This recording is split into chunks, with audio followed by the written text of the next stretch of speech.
beautiful parish of St. George. And, people always say that the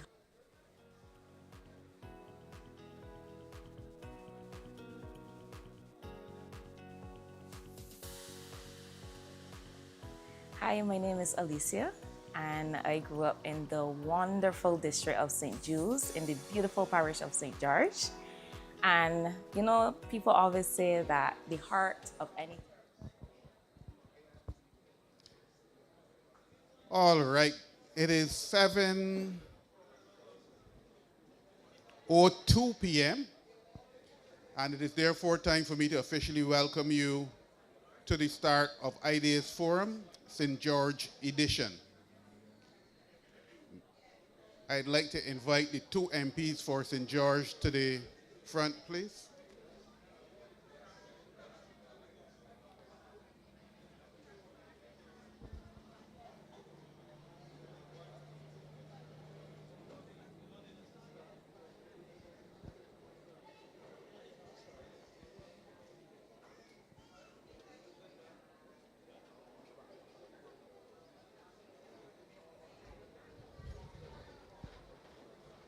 Thank you very much.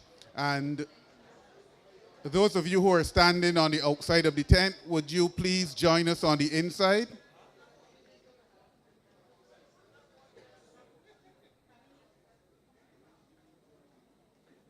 We have more than enough room for everyone to sit comfortably.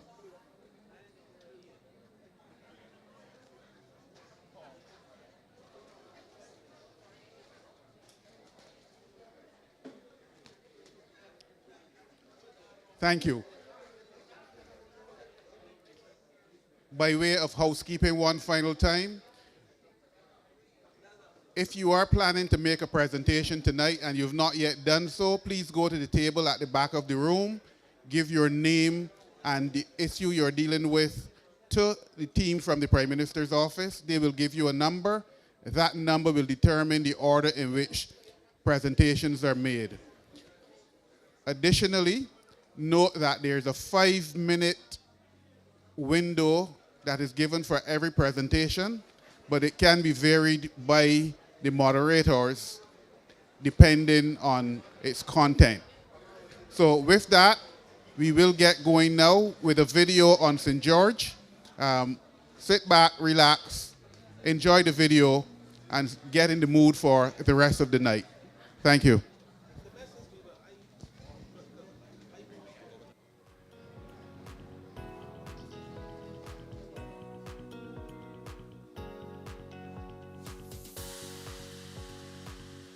Hi, my name is Alicia, and I grew up in the wonderful district of St. Jude's in the beautiful parish of St. George. And, people always say that the heart of anything is always the best. So, of course, St. George is the best parish there is in Barbados. It is the vital part because obviously the heart keeps everything going. When people want to get away from the stresses of life, where do they come? To St. George to make sure that everything is easy breezy. They can take in all this wonderful nature and of course just ease their mind and go back to where they come from. I had a lot of fun growing up in St. Jude's.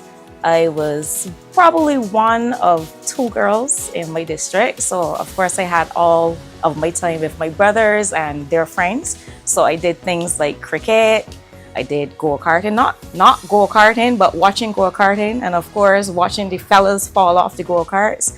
I remember my brother and I, we had to stay in the house. That was the instructions that my mother gave. Stay in the house once, at nobody's home, just stay in the house. But of course, we were young, we didn't listen, and we used to go in superlative.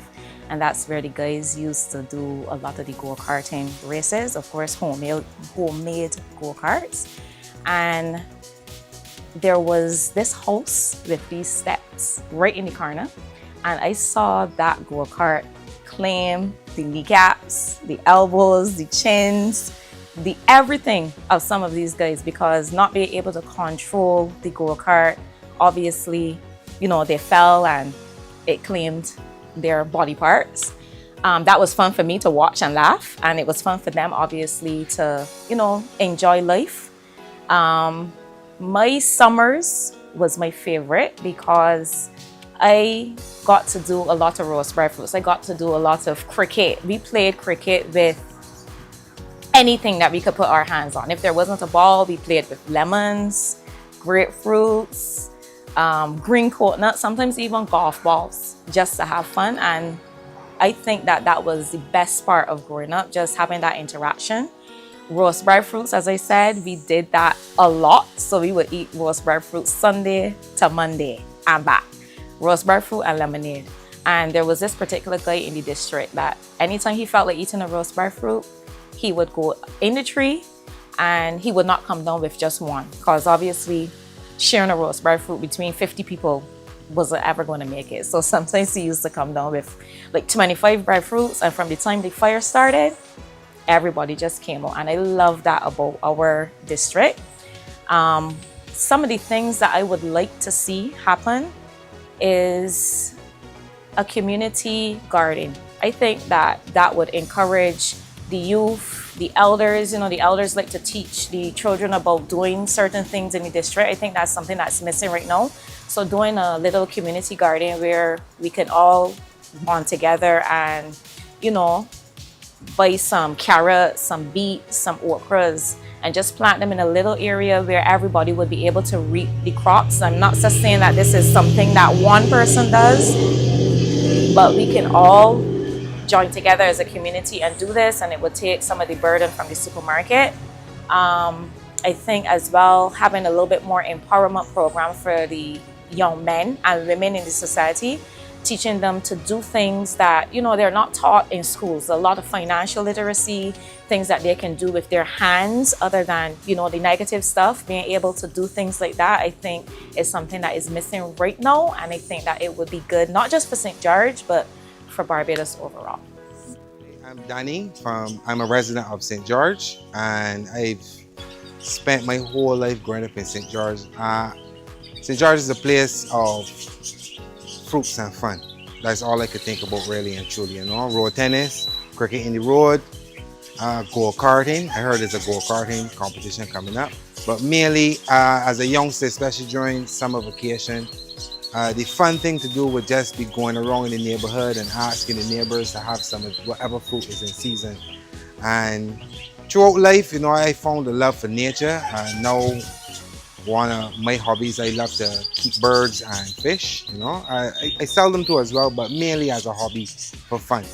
And St. George has made me feel comfortable in such a sense that I have never really felt like moving to another parish. No offense to those other people, you know, in Barbados, but I love my St. George place. It's nice, the air is fresh, and the water is great. The water is very, very good here in St. George. We do a lot of agriculture here. I find that it is kind of integrated into my childhood. You know, I grew up raising chickens. I grew up pulling weeds from the garden, you know, taking out the sheep, bringing in the cows. A lot of the things that I learned from agriculture and stuff growing up, you know, helped me navigate my way through life. And I think that we should, you know, I don't know what's going on in the schools now, but the agriculture programs, we need to have a lot more emphasis on them, you know. It shouldn't just be plain plant things and grow things, you know. We got to understand our ecosystem a lot better, learn what works and what doesn't work, and, you know, teach the children that it's not all about the fast food and stuff. You know, we love grown food. Breadfruit is something that is very available in Barbados, you know, and I think a lot of people need to get back to eating from the earth so that we can stay on the earth a little longer, you understand?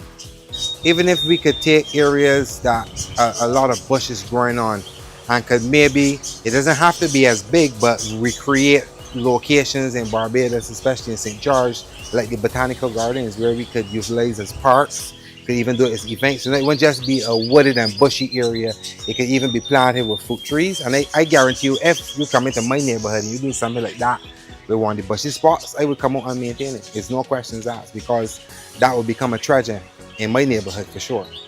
Coming up in St. George, growing up in St. George, it was a wonderful thing, you know. Back in the day, we used to like ride go kart, and we used to go fishing in the pond and stuff, you know.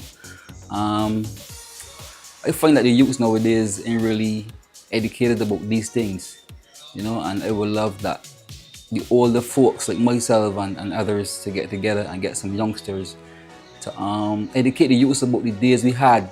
We used to ride the carts and we used to get in the tubes and with the bicycle rims and the stick, and we would get all about the place and, like, you know, met the tractors out of metal, out of the cans. Yeah, them was wonderful things, man. And we used to even get the big tires, stand on them and roll and race and roll. Yeah, so I would let the youths know to be like more advanced in them things. There's still certain things that are going on now. Yeah, but in St. George is a wonderful place. It's a very wonderful place. Remember the days we used to go swimming in the ponds, you know, and then when we come home from swimming in the ponds now, our mothers now would beat me because we skin used to be white, you know, used to be white. So we come up with a trick now to trick the parents now. Don't mind the swimming in the pond was a dangerous thing, but we didn't know the dangers back then, but it was very, very dangerous. So what we used to do now, we used to get cream. So after coming out the pond and stuff, we used to get the cream and cream our skins now, you know. So we go home now feeling fresh, no licks at all. So that's one of the things we used to do to escape that judgment, you know. Roasting berry fruit in the neighborhoods, berry fruit and pigtails and salt fish, you know.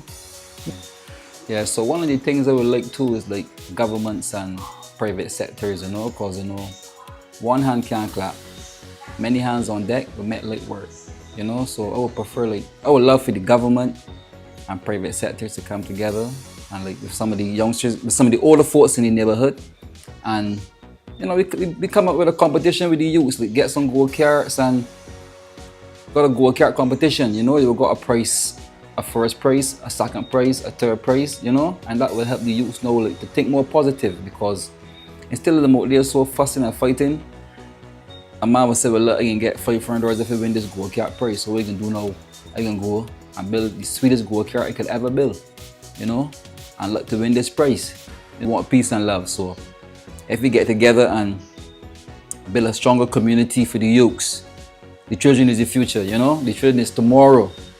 So we got to build the children all over again so we can get a better society. So please, I beg in the governments and private sectors to please help us in getting the youths back on track again, you know. That would be a wonderful thing. I remember my lovely Pastor George when I was growing up by the church. It was a close-knit community. Everybody looks out for their one another.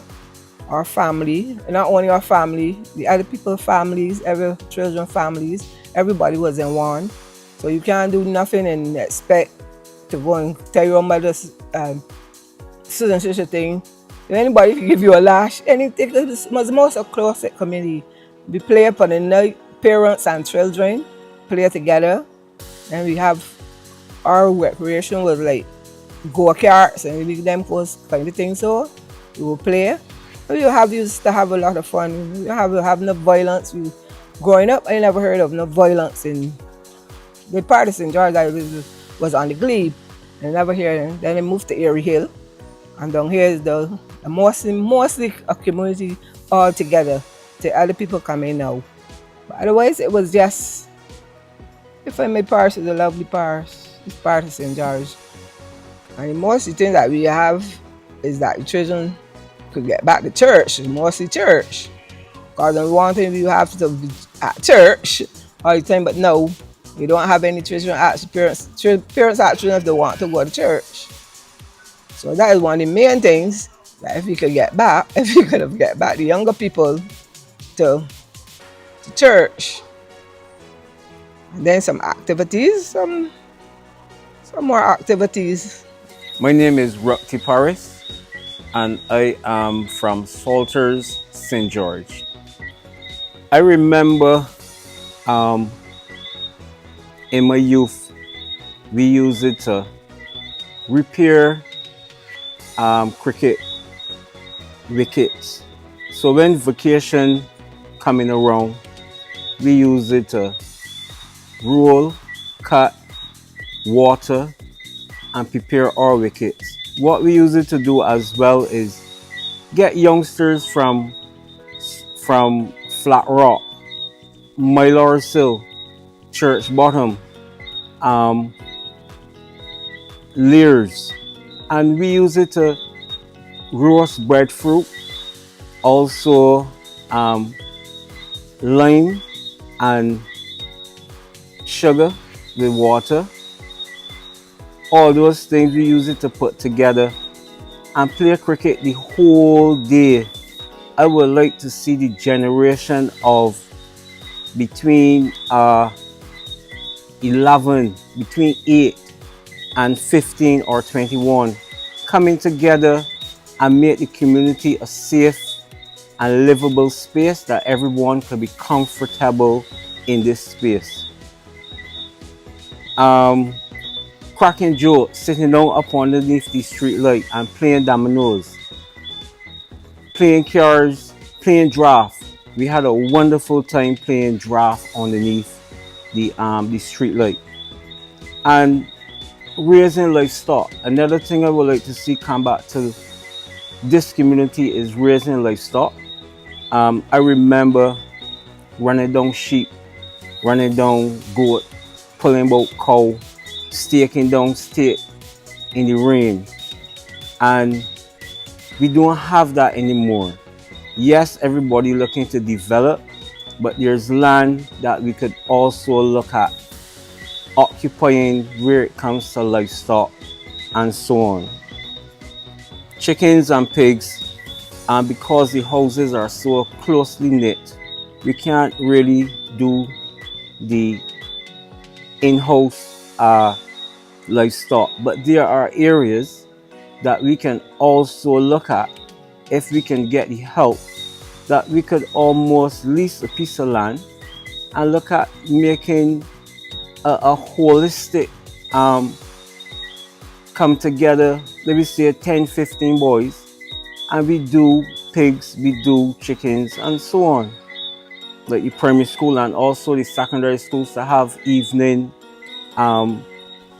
things that children and adults can go to and spend that quality time. I believe that time between 4:30 and 7 o'clock can be well spent with the youngsters and engaging them in educational stuff. You know, you don't really like the sitting down of it, but there are activities that we can put in place that could warm their hearts and bring them together. Let me say, provide an avenue that can keep them coming back. And as long as you can keep them coming back and wanting more, I think that we can get 110% out of the youngsters in the neighborhood. The educational system, I would like to see, yes, we do some 2-hour programs on evenings that we can engage in. It may not be book work, but who want to do book work, yes, book work, but little plumbing and carpentry and so on. So in that, the guy that want to dig wells, he will learn how to dig a well. To hammer a board or cut a board, they will learn how to do that.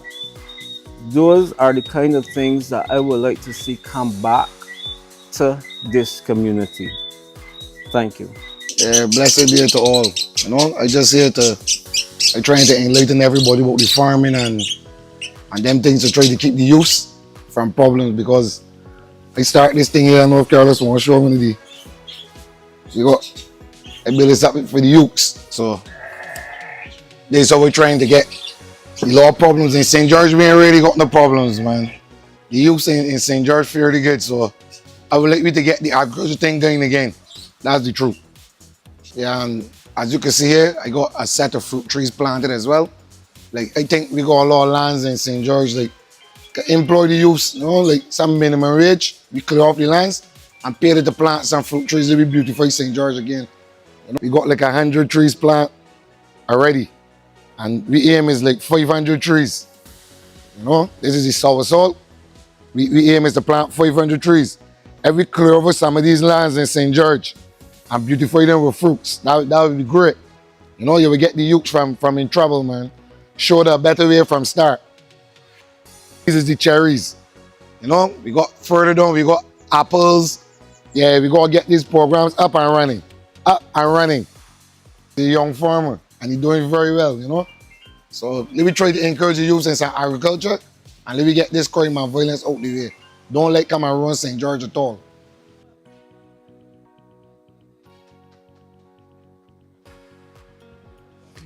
Thank you.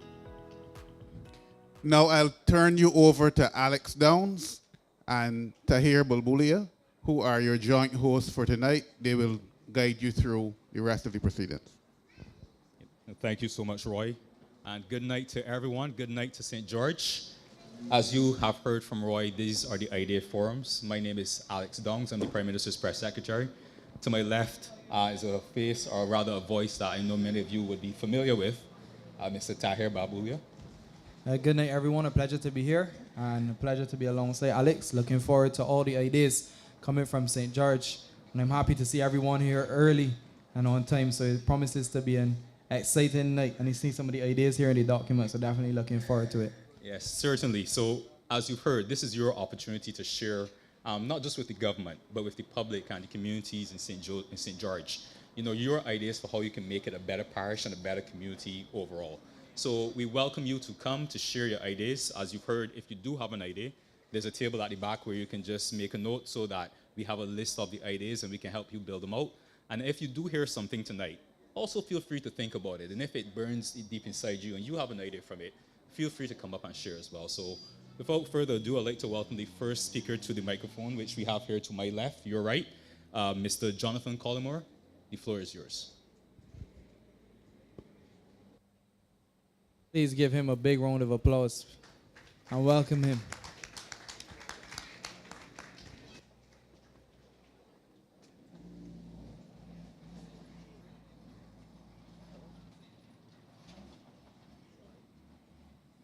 Good evening. My name is Jonathan Collymore, Price Road, St. George. There's a structure here, what's called the market. From the time it was constructed, I had a problem with it. And I'm glad that the ministers actually facing it. Now, what I realized about that market, it don't bring any attraction at all. At whatsoever measure you could ever try to measure. If you want to use a tape measure or a rod, you could do it. Now, one, I had a problem with the roof.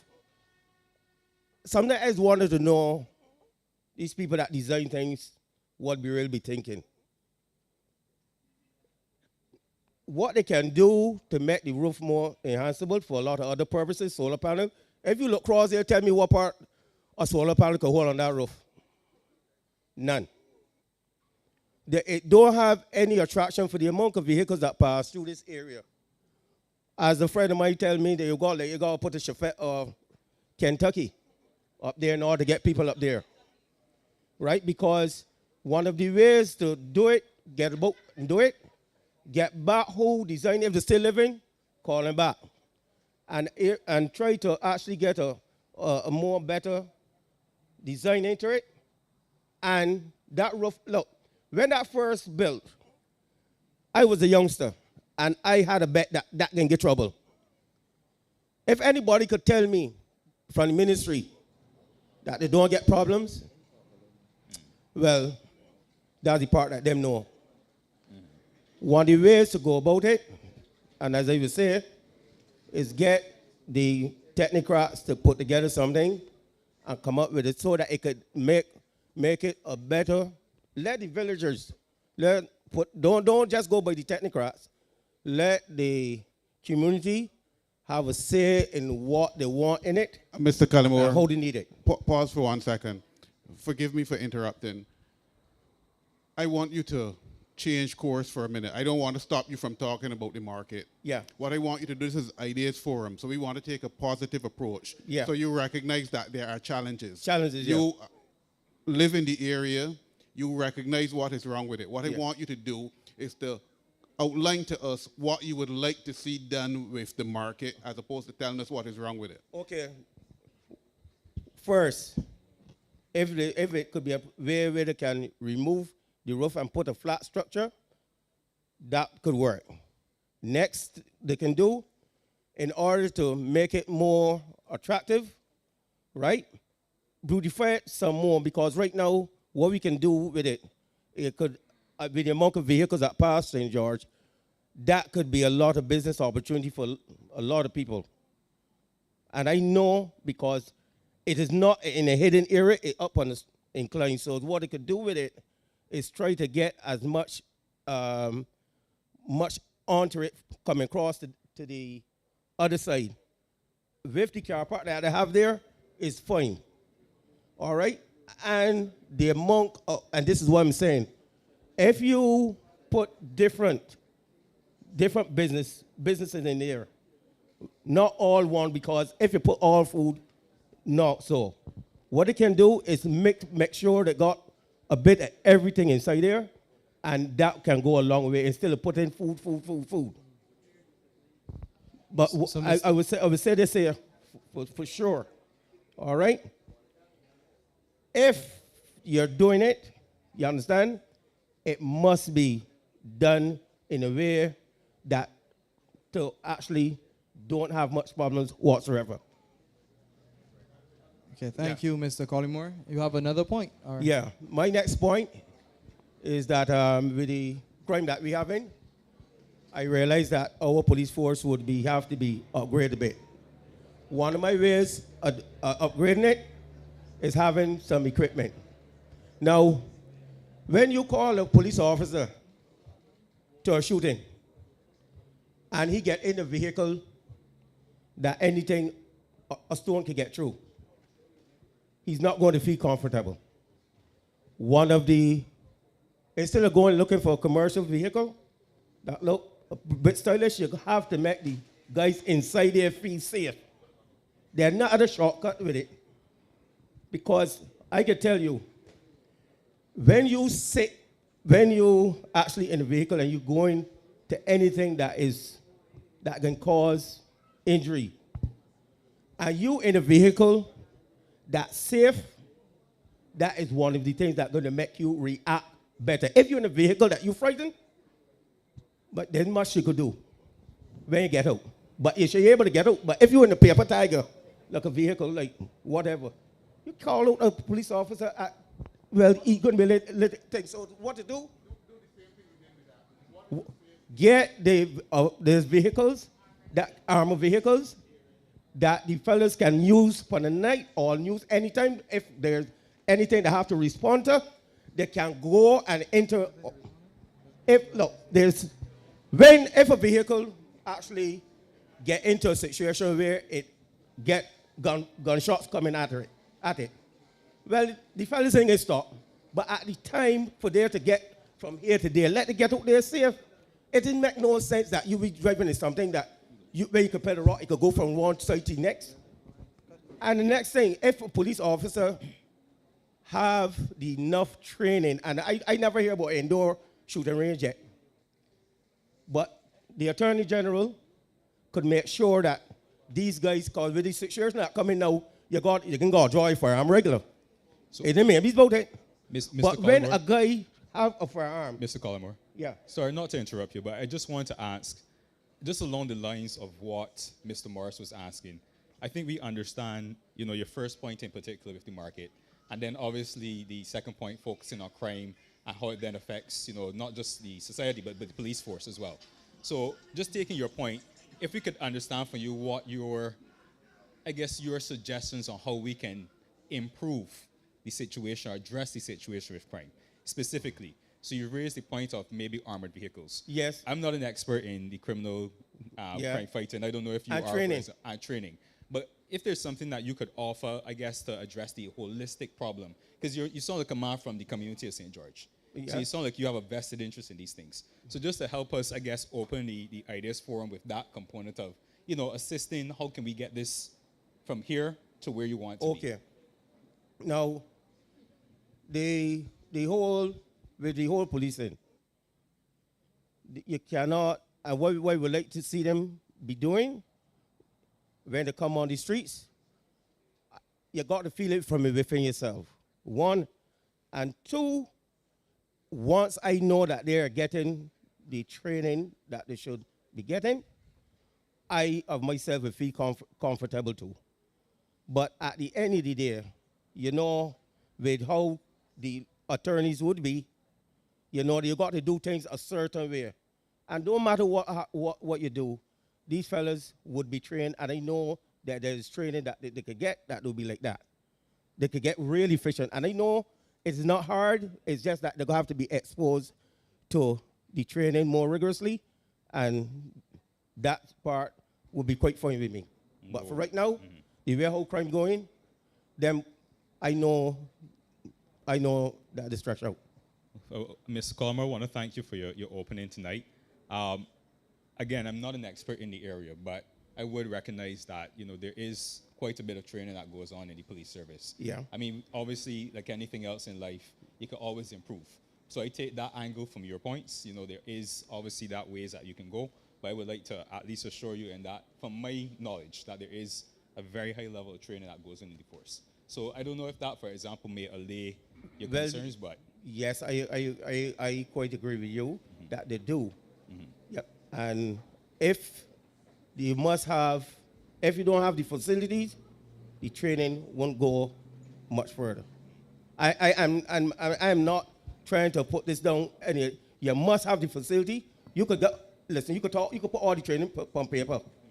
If you don't have the facility, it's going to die short. You take your point, sir. But I want to thank you, Ms. Colmer, for opening. You've raised some points I'm sure we may hear throughout the night, but again, I appreciate you for coming up and opening strong. Okay, thank you, sir. You're very welcome, sir. Thank you.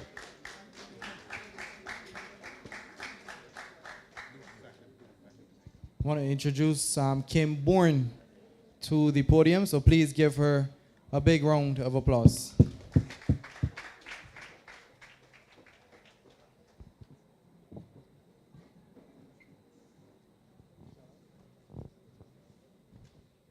So just state your name and where in St. George you're from. If your family member wants to stay with you, she can as well. Okay, thank you. Yeah, she's helping me as my eyesight is impaired. Thank you. My name is Kim Bourne, and I'm a landowner in Rowan, St. George. I actually was born in New York City and always enjoyed the best of both worlds. Was my grandmother, who lived in St. James and farmed to take care of herself, would have me here with her until I was about 5 years old, but when it was time to go to school, she shipped me back off to the United States to live with my mom. But for those formative years when I was here and she did her farming, I regretted that she would always stay inside and read a book while she was out doing the farming. And so fast forward now to when COVID came, I had the pleasure of being in St. George. Everybody laughs when they find that I'm in St. George because I'm a beach freak. So they laughed and I'm in the parish without the beach. But the Ocean of Green in St. George is fantastic. I just hosted a Legacy Capacity Summit inviting many of my colleagues and friends to Barbados to just see how beautiful the island is and look forward to building on that. I don't know if our Prime Minister is here yet, but I do want to acknowledge her. There's not a month that goes by in the US that someone doesn't text me or call me and say, I see your Prime Minister again. You know, she's on the world stage. She's focusing on the issues that are important: climate change, education. And I'm happy that I'm here at this time for this forum because I think each citizen, we can engage and support the work of our Prime Minister. The purpose of the Legacy Capacity Summit that I hosted, bringing folks primarily from the US here, is to really see where are we going with this. You know, my kids, they've had the pleasure of driving the drive more and cutting the grass on about 2 acres, but what is really going to be sustainable? How are we educating our kids? I mean, many people I think might be similar to my grandmother. Go inside, read a book. Everybody is not going to be a doctor, a lawyer, or a financial advisor like myself. And we do need to revisit how it is that we're educating children. Artificial intelligence is taking over many things. So where is there space in the educational system to teach young people about agriculture, especially if you're going home and your parents are not as enthusiastic about that, because it can be grueling, and we know that. So I'm curious about, you know, initiatives that we can get to bring more tourism to St. George. because when I hosted the summit, it was at the Hilton, there were friends of mine that wanted to come to St. George and get the fruits off the trees. There's a lot of talk about living in the blue zone and living past 100, and St. George is perfect for that type of lifestyle. So there are tourists that come that do want to experience Barbados differently. Secondly, when we think about educating children beyond incorporating education in agriculture, there's also the arts. The summit is, because it's going to be an annual event, and the legacy that we chose to uphold is the legacy of Dr. Maya Angelou. And we will be doing that over the next 4 years. And so I was again excited about our partnership with the Ministry of Cultural Affairs and looking forward to see how we can incorporate more art in what students are learning in Barbados. Just like agriculture, art sometimes seems like it gets pushed by the wayside. I've learned that we yet have a National Art Museum or National Art Gallery, but delighted to hear from Senator Dr. Chantel Monroe that that is something that's being focused on, and looking to make sure that it is a world state-of-the-art space that is accessible.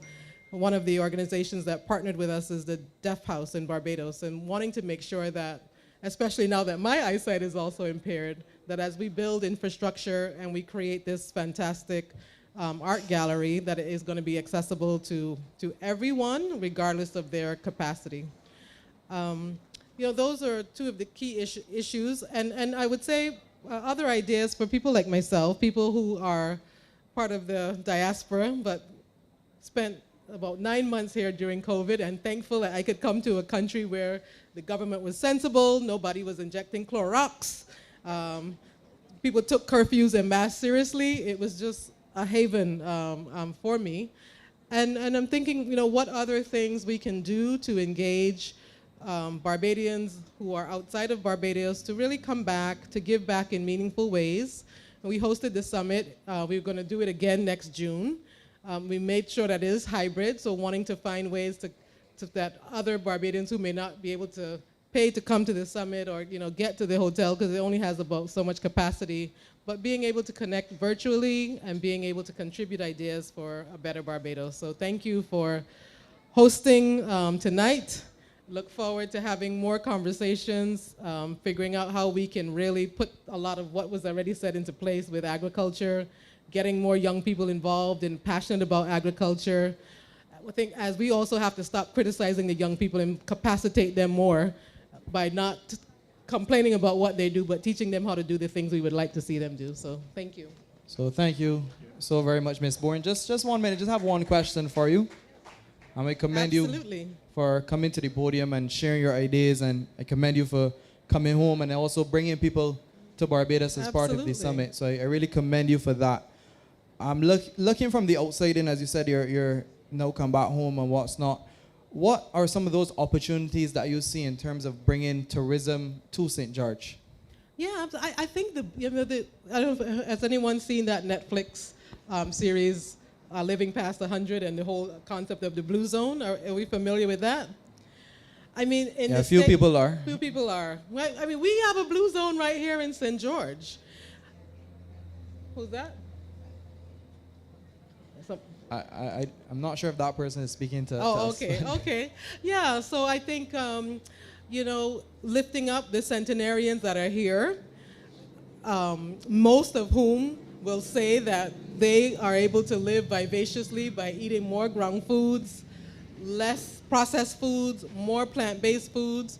One of the people that attended Summit, she eats, a complete plant-based diet, and she was running all through our little farm in St. George, fascinated with the soursop and just fascinated with the mangoes. So there is an opportunity to bring more tourism to St. George, but you have to sell the sizzle, right? It all comes down to marketing, and that is what the summit is about. Well, one of the films that we screened during the summit this year is called Gaining Ground, The Fight for Black Land. It talks about how farmers are being disenfranchised. It focuses more on the southern part of the United States, but this is a problem all over, where in land and heirs property, people are not, documenting things properly, so that land is being inherited. A lot of that is contributing to the racial wealth gap. but it also affects tourism. So if we, really think about St. George differently and realize that, yes, the beaches are nice, but there are people that are very concerned about their health. They want to eat a more plant-based diet. There's a lot of vegans. We have to use that language to attract more tourism here, and then to someone else's point, make sure that the markets and the local, people when they come to the village, that they can enjoy and purchase and invest in St. George. Thank you so very much, Kim. Please give her a big round of applause. We also want to remind you that this is the month we'll be gathering in St. George, so they had lots of activities. So feel free to participate. I think the calendar is up on social media as well, so you can check it out on the We Gathering socials and see the opportunities that they have going on in St. George currently. You can also feel free to engage with the two MPs that are here for St. George. St. George South and St. George North, so you can engage with them and share some ideas with them and see what are the possibilities as well. So thank you very much, Kim. We're going to go to a video presentation at this point in time. Thank you very much, Tahir. No, you can't come to St. George and not talk agriculture. And that's the point at which Kim ended.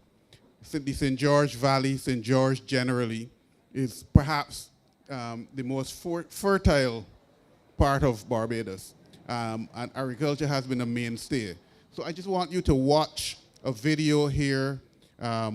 We didn't give the Ministry of Education or tertiary education notice, but this video is from them, and it should be eye-opening in terms of what it presents, in terms of the opportunities that may be available. Selwyn, over to you. The Institute is being built in partnership with the government of the People's Republic of China, a key part of Barbados' effort to modernize agricultural education and boost national food security. HOPE is going to be our agricultural institute that will help to provide agricultural science training for our students at the tertiary level. And this will help replace the efforts that are ongoing at SJPI, BCC, BVTB, all gathered in one division. It is our hope that eventually that Agricultural Institute will become part of our university college. So Barbados is now set to be able to reach out and refresh and renew our farming community. Many of our farmers are over the age of 55. We are hoping that with the establishment of these two institutes, we are going to be able to refresh our farming population by offering young people the opportunity to learn smart climate agriculture, to give them the opportunity to specialize in any area of agriculture that they're interested in, as well as we are going to be able to retool our existing farmer population. Along with that, we'll be able to provide the Ministry of Agriculture with all of the skills that they need. We have a relationship that we're building with the University of the West Indies at St. Augustine, and this will allow us to offer from a general certificate through to a diploma, through to a bachelor's degree, master's, postgraduate studies. All of these will now be available to Barbadians right here in Barbados and in conjunction with St. Augustine UWI. So we are looking forward to receiving the property at Hope. We are hoping to receive that by September, and we want to look forward to starting our classes in January 2026. This has been a gift to the people of Barbados by the Chinese, and we want to sincerely thank them for making this tremendous investment that will help to take agriculture, agricultural education, and food security further along its path. Barbados stands to benefit from this project in ways that we cannot imagine. In this 21st century, if you're not moving into the era of technology and innovation, you are not going to be able to keep pace. And I have personally seen for the past 7 years how our stakeholders have really struggled with the requirements of a 21st century agricultural sector. And therefore, at the core of all of it is training. And the fact that we can now train our people to transition them from the past to a modern era that speaks to how we are now going to be able to continue the great work we've done. And you all do know that Barbados was one of the leaders in agriculture back in the day when sugar was king, also back in the time when cotton was great. And those days are long past us. But what we do have for us now is an opportunity to use our young minds to get them to take us to where we need to go to in terms of agro-processing. And that is the reason why the training that will take place here will give us that opportunity to train up our people, and then over at Jukes to get people who are involved in agriculture to see it as a business and to be able to treat it as such, having every confidence that what they're doing will reap them return on investment.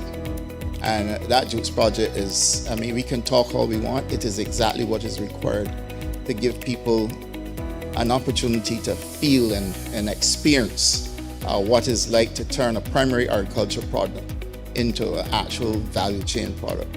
And these to me are the critical things that a government needs to do. And I'm pleased to be part of this administration working with Minister Husband to make sure that this becomes a reality for Barbados. Improving food security has its limitations. With this facility now we can look at scale. Previously, you had a lot of things happening. And it's a fairly complex and highly dynamic environment. On one minute you have too much of a crop, so you got spoilage. And another minute you don't have enough, so you got shortages. Those matters will be solved right here now once we have a facility like this. Because you're not just looking at primary product, you're looking at how you can move that product through to storage, improving shelf life, teaching people how to be able to process. You know, it's the answer to all the challenges that we've been having. The Barbados Institute of Food and Agriculture isn't standing alone. Also set to come on stream is the new Agri-Industrial Park, a partnership between the University of the West Indies and the Government of the People's Republic of China. At Duke's Plantation in St. Thomas, a state-of-the-art agro-processing facility is taking shape, featuring a living laboratory for applied research.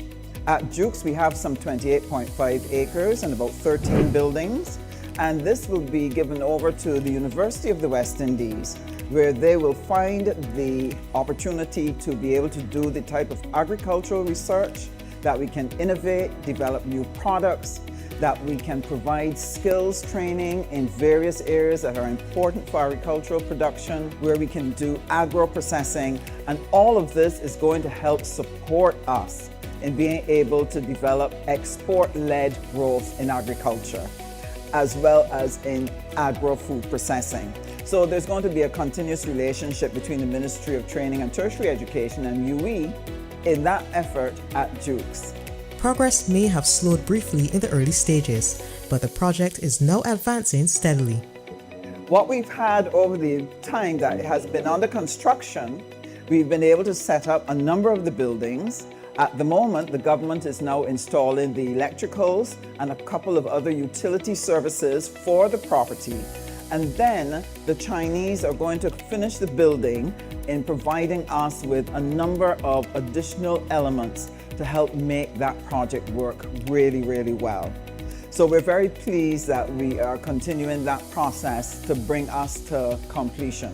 The goal isn't just to train, it's to transform. With facilities like BIFA and the Dukes Agri-Industrial Park, Barbados is laying the foundation for a new generation of agri-entrepreneurs who can take their produce from the ground to global markets. But the vision goes even further, one that reaches into our tourism sector, our homes, and even our health. We're certainly going to be a leader because there's only one facility in the region similar to this, and I don't think that is at the same scale as this one.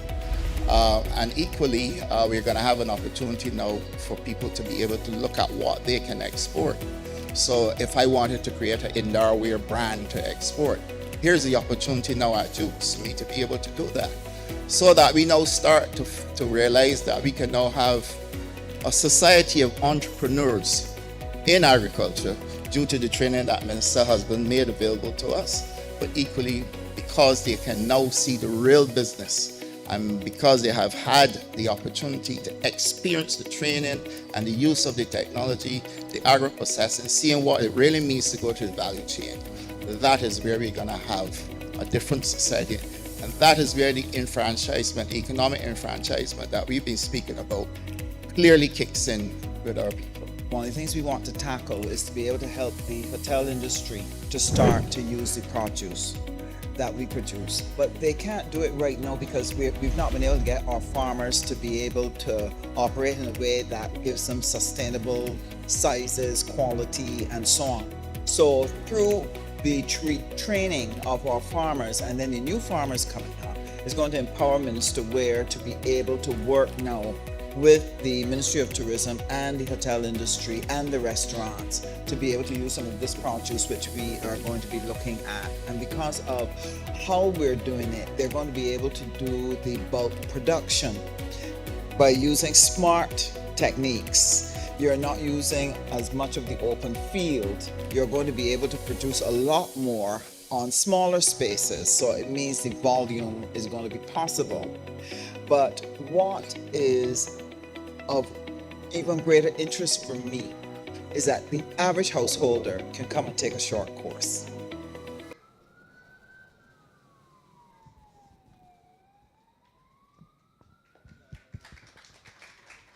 Thank you very much.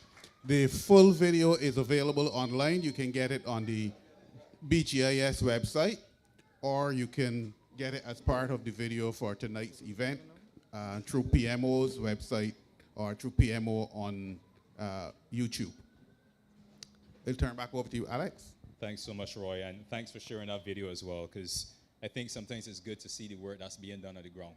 And as you can see, based on the video at Duke's, that 25.8 acres, some fantastic work is going into there. And Kim, I think to your point, you're now able to see that there are plans for having that link between agriculture and tourism. So I'm sure, like you all, I am very excited to see how that develops. So again, you can keep that in mind as we go forward. And the link with education. Thanks, Tahir. So at this point, I'd like to welcome our next speaker that we have listed, Naomi Dummett.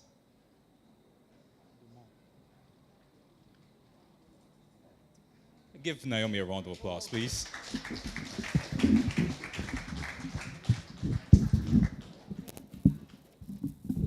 I think y'all could do better than that for Naomi, man. Come on. Naomi, where do you go to school? I go to Light Primary School. Okay, lovely. You can go ahead. You have the floor. Good night, everyone. Good night, Prime Minister. Good night to all the other ministers. My name is Naomi Riley Dumet, and I'm here to make our community Barbados better.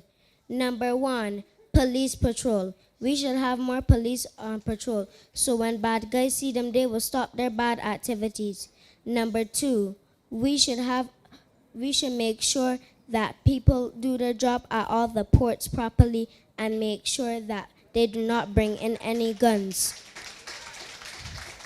Number 3, we should restore our historic buildings. So when people like me or tourists want to come around and see the buildings, they can. We should also have a national film or a gift shop. Number 5, we have to have a national cleanup day so our community can be cleaner. My name is Naomi Riley Dumet, and thank you for letting me share my ideas with you.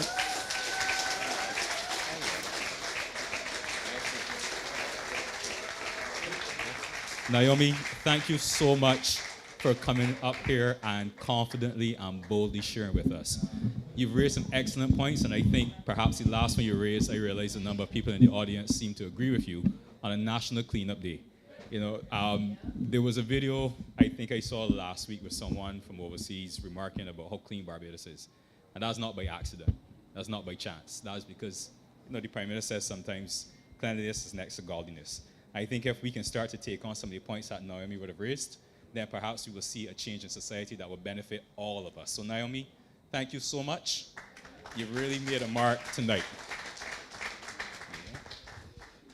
So next up, we have a group presentation from Kenisha Hunt and Shamika as well.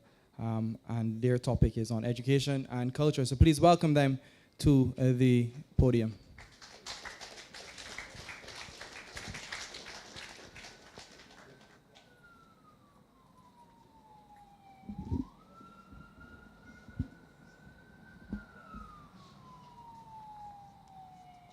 Protocol already established by Naomi. Good evening. My name is Kenisha Hunt. I reside in Drexel, St. George. My teammate and I, we are students of the Arts and Entertainment Management course at the Barbados Community College. Our idea emerged from our small business and entrepreneurship course, which is taught by Mr. Knight and Mrs. Lane. Before we begin, we will extend our gratitude to Mr. Tayer, who recommended that we present our idea on this forum. Our product is entitled Echoes of BIM, A Historical Journey. Some of our team members weren't able to make it, but I will shout them out. They are Abigail Williams, Darian Weftali, Dario Waldron, and this is Shanika, and as you know, I am Kenisha Hunt. Echoes of BIM was inspired by a challenge we see presently in Barbados. Our Prime Minister, Mia Motley, emphasized how important it is for Barbadians to understand their history in order to build a strong sense of pride and national identity. Many Barbadian educators and historians have noted that within Generation Z and Alpha, there is a deficiency in historical knowledge, for example, events, places, and figures. Traditional resources such as the library and museums are seldomly occupied by the younger generation due to the increased usage of technology. Research has shown that on an average day, younger individuals spend at least 6 hours on their phone and maybe higher. This indicates that the future of our nation prefers to receive information and to be educated through digital means. Traditional means of learning history can be viewed as overwhelming or just plain boring to the younger generation, and a more effective style of teaching using technology is more appealing. Echoes of BIM fulfills the need of the government and the youth by merging the need for cultural, historical awareness, and entertainment in a digital form. Echoes of BIM is a mobile game which incorporates features of virtual reality, and immersive storytelling to effectively educate users about the history of Barbados. Echoes of BIM services are catered to students, teachers, historical buffs, gamers, tourists, and Caribbean cultural enthusiasts.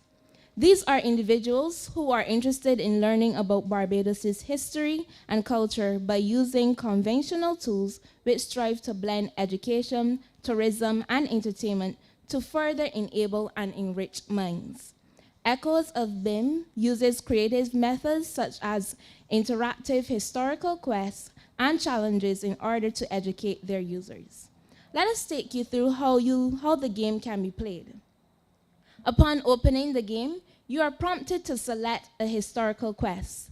For example, the Buster Rebellion, the Amerindian Revival, or Independence Day. Step 2 is to create your own character depending on the era you have selected. You can either become a villager, a merchant, or a slave or artisan. Step 3, explore Barbados using the virtual map to explore the island. Visit real-life locations such as Bridgetown, Oistins, and Queen's Park in that era. Step 4, to complete quests and challenges assigned, users will have to solve puzzles and riddles which are related to the events they have selected. And step 5, you earn points to unlock badges, new storylines, historical facts, and different costumes of the past era. Our proposition, value, and innovation.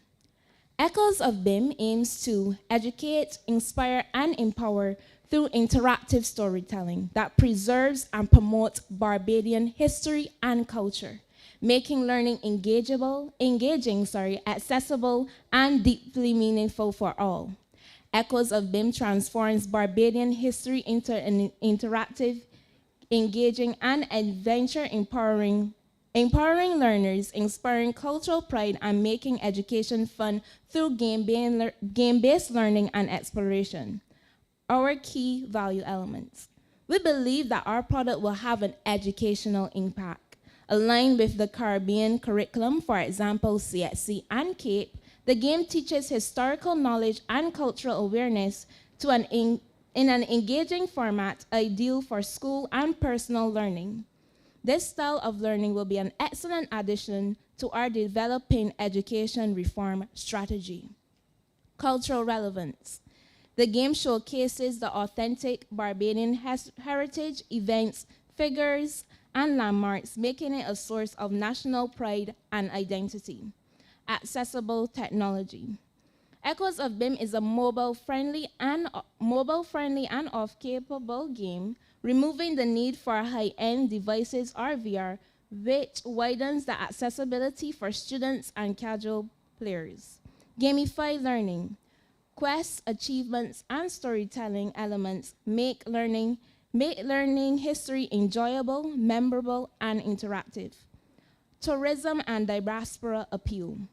The game serves as a digital guide and educational tool for tourists and Barbadians abroad to reconnect with the island's legacy.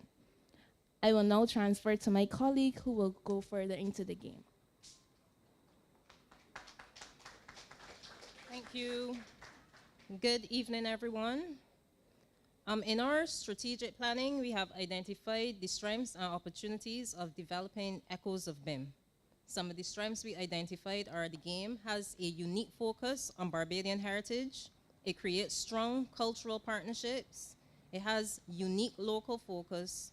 First of its kind, educational game centered on Barbadian history and culture. It also has educational value, and the intention is to align with the school's curriculum, promoting historical knowledge in a fun and interactive way. There's cultural relevance, where it helps preserve and promote national identity and pride, as well as there's an accessible design and versatile use, which makes it suitable for classrooms, self-paced learning, diaspora outreach, as well as tourism. Some of the opportunities we identified are the regional expansion. There is scope for scaling to include other Caribbean nations and themes. Curriculum integration. There is a potential to partner with ministries of education and schools for a wide adoption. Tourism sector tie-ins. It can be used by the museums, tour companies, and visitor centers as educational tools. Digital sales potential. There's an opportunity to launch on mobile app stores and platforms such as Steam, Google Play, and the App Store. And then there are also opportunities for grants and sponsorship, as we believe that we would be eligible for cultural, educational, and tech innovation funding. Next, we'll go on to tell you a bit about how we intend to market the game. We have identified 3 major target markets. The first market is students between the ages of 13 and 20. These are students who are searching for fun and interactive ways in which they can learn history. Next, we are targeting educators who are between the ages of 25 and 45, or maybe even younger, and who are excited to incorporate innovative digital tools into the curriculum. In addition, we are looking at historical buffs, cultural enthusiasts, and tourists between the ages of 19 and 45. Next slide. We have created a multi-layered promotional strategy which combines digital, traditional, and community-focused approaches. So there's social media marketing, in which we plan to use Instagram, TikTok, where we post behind-the-scenes videos, characters, introductions, user reactions, and even historical facts. On YouTube, we want to promote story trailers and did you know segments about Bajan history. Facebook and Twitter, are used for event announcements, trivia, and partnership updates. Collaborations with local influencers, educators, Caribbean content creators would also allow us to demonstrate the game and promote it to their followers as well. We would also like to tap into the educational system directly by offering custom lesson plans, free trials for teachers, and in-school presentations and demos. To build buzz in real life, we hope to host pop-up booths, such as at events such as the Barbados Museum, NIFCA, BMEX, and CariFesta, which is a major cultural and trade event happening in Barbados this year. And from my personal research, I've seen that we're doing a lot in terms of adding a technological aspect to it. So we can definitely see that the need and the want is in Barbados at this point for things like these. Next slide. Promoting our business doesn't end there. We are also sticking to our roots by using traditional media with radio interviews, television appearances, and local newspaper features. Echoes of BIM also plans to host giveaways, which include game currency, exclusive merch, or bonus missions. We also host fan art competitions in which users design characters or reimagine historic scenes, and finally, leaderboard prizes, encouraging early adoption and competition. Strong partnerships are also a key element to promote the game. Partners such as the BTMI, the Ministry of Education, Technological Transformation and Vocational Training, cultural agencies, and local museums and heritage sites all allow for cross-promotion, curriculum integration, and travel and cultural ties. Through the use of email marketing, we plan to collect contact info during demos and events and send out monthly newsletters with historical facts, updates, and new features. Additionally, our press and PR efforts are focused on launching a press release, features in Caribbean tech and edutainment blogs. We have a detailed budget prepared, which we can share at a later date, and we are keen to source funds from some of the public funds available to enable cultural, educational, and technological projects. So in closing, Echoes of BIM represents more than just a game. It is a bridge between the past, the present, and future generations, blending education, culture, entertainment, and technology to offer students, educators, cultural enthusiasts, and tourists a unique and engaging way to explore our heritage. We invite you to join us on this journey to preserve, celebrate, and share the echoes of our past as we shape the future of education and culture in Barbados and beyond. Thank you so much for listening.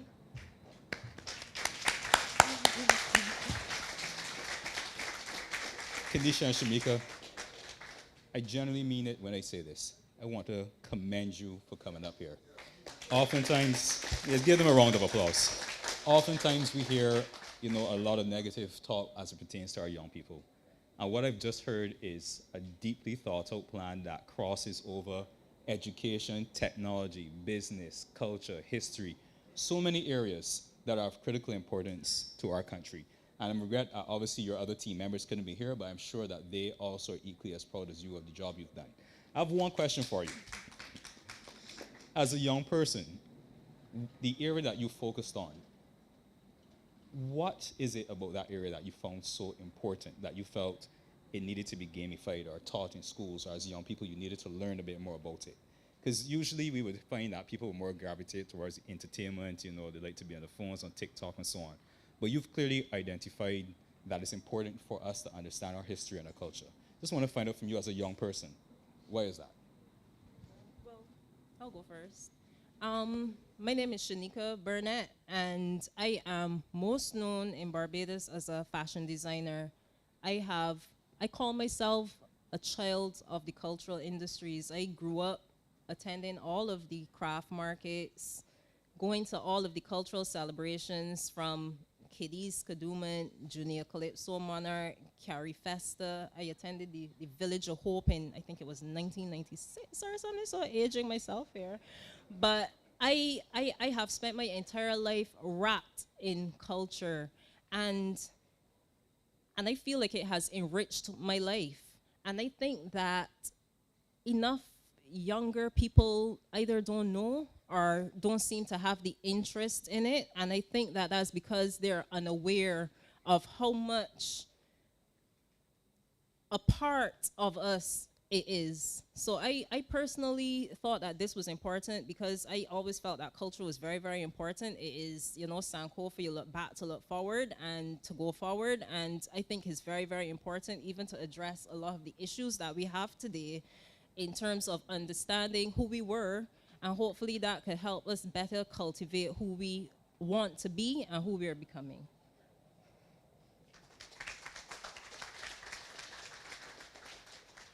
I echo my teammates. Get it? Yeah, echo. I echo my teammates' sentiments. For me personally, when I go to the library, I still go, Bridgetown Library, I'm a member. There are hardly any young persons there. My parents were very instrumental in having me go to the library from the time I was a very young child. And I actually did history as one of my courses at Barbados Community College. And persons were interested in it, but at times reading all of that information, as we would have said, it can be a bit overwhelming. But if we make it a fun learning experience for children, and as you can see, children are already hooked on their phones. Like, it's just a thing. It's a normal thing to go scrolling for hours and hours on end without gaining any educational value. So if we could make this game possible, in order for our students to know a bit about their history, that would be extremely wonderful. And also there is a lack of, I want to say, note-taking or like recording our history. So many things has happened. I know there is a program today in Bajan history, but we could add some of these elements also in the game as well. So that is my take.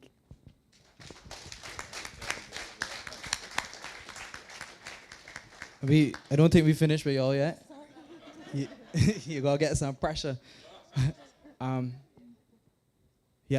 So I really want to commend you all, and ladies and gentlemen, I had the privilege to hear this presentation in their class, and I want to highlight their teachers to the right, Miss Trudy. You can stand, and I believe that is Miss Millington. And Timothy is here as well. So their teachers really came out to support them. So when I heard it, I was blown away. And I really want to commend Kenisha specifically, because in class, she was nervous. So to come here tonight, I really want y'all to give Kenisha a big round of applause. Shanika is a pro at this. So we have the Minister of Education here and also Minister Sandra Husbands as well. So feel free, Chad, Minister Chad, you can give some feedback, ask any questions. You can use my mic. All right, thank you very much. Good evening to everybody. Firstly, let me say how pleased I was to hear the presentation from both of you. Not only well thought out, but quite timely. The ministry right now is in the process of course, the transformation exercise, reforming the curricula. And part of that exercise requires of us to reimagine how do we teach education in a modern Barbados with our values, ideas, bringing to the fore who we are. And you've outlined in a very clear way how you can do that. The second aspect that is pleasing is that entertainment, of course, is part of who we are as a people. And therefore, the education system and the ministry, I want to work with you to see how we can build it out in two ways. You've asked for the mainstream ministry to work with you so that part of what we're learning or what the students are going to learn is going to be a day-to-day reality. But the exercise of education has to go beyond school hours and school frameworks. So I think the skill set that you're trying to engineer here, there's a confluence with our agenda and yours. And what do I mean? Children, when they go home and they're not in school hours, should be going to this type of initiative so that there is a process here and there's a process there. So that at the end of the day, our students are getting that knowledge. So edutainment, technology, culture really is something that we have to do. And the whole aspect of expanding it to the region, I think, will also bear significant dividends in the context of our integration exercise. It can't just be Europe and the African Union that is doing it. The Caribbean now has to move to this level. You spoke just now, rightly so. Back in the day, my parents paid high premium for me to go to the library. I visited the library a couple of weeks ago for an event, and you're right, there are not many young people doing it, but they're every day on their devices. So I think your initiative can help the country to bring our education system into not just the 21st century, but bring it to where our young people are. And over the next few months, I think something like this should really be rolled out once we can have all the necessary checks and balances. A good partner also would be the Ministry of Innovation, Science and Technology, led by Minister Reid, because as you said, technology is at the fore of this exercise. But I just simply want to commend you, and after this forum has concluded tonight, it would be good for us to have a tete-a-tete to see how we can try to roll it out. All right? Thank you. So Minister Husbands, I believe, she's smiling from ear to ear, so. And CEO Hill from Export Barbados is here as well. So I know in your initial presentation, you had a grant from Export Barbados, so that is a possibility as well. So you can have a conversation with him. Minister Husbands. Yes, thank you so very much. And I want to say how proud I am of the two of you. As students of BCC, they're really representing the new generation of young people that we want to build in our tertiary institutions. One of the things that we've pledged ourselves to do is that in whatever we do in our tertiary education, we want to build out the bridge to commercialization, which is what they have done. So that every single child who comes to BCC, SJPI, whatever, that they are going to get the support and the training in entrepreneurship. They're going to learn about intellectual property. They're going to learn about how to market. And what we want to do is to build those bridges, as was rightly shared by Minister Blackman, with the requisite institution or party or partner that they can work with to get there. One of the things we do have to do is to make sure that we develop the funding to give them the support to do the fullest possible development of this, and then help them to identify other products that we can design that can help to transform Barbados by giving Barbadian children things that help to build their values, help to build their character. So I'm very, very pleased with the two of you, and I will be calling your principal before I get home and tell her how well her students have been representing the wonderful work you're doing. Thank you so much. So much. Yeah. Thank you so much, Minister Husbands. And just one more thing, I want to also have a word from our teachers, a very vital part of the education system. So while I give full kudos to the students, I also think we need to give the kudos to the teachers sometimes. So without further ado. All the time. Thank you very much. My name is Miss Lane. I am one of the tutors of the Barbados Community College in Small Business and Entrepreneurship. And tonight I feel so proud. And I really want you to give them another round of applause. Actually, the group consists of 6, the team, right? But only 2 could make it. And I feel really good that these 2 could really carry the flag for the others. And I want to say that I am proud because so many times we have these brilliant ideas coming out from the entrepreneurship. And I want to thank Tair, especially because, you know, they go by the wayside because there's nobody really to give that support. So we hope that this is the first of many to come. And I really am thankful. Thank you very much. So again, thank you so much, Shamika and Kenisha. And I think, as your teacher would have said, hopefully you are the first, but you are not the last. So thank you once again. A round of applause for them, please.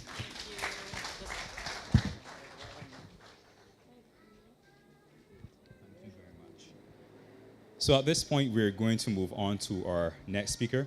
I'm going to ask Mr. Paul Bentham to come take the mic. Paul? There we go.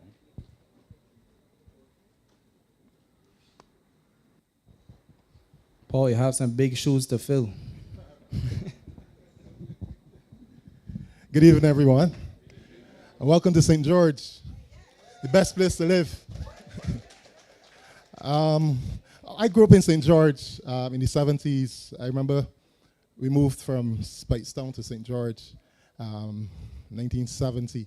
And the enchanting gullies of St. George were my playground, our playground, those who lived in Newbury.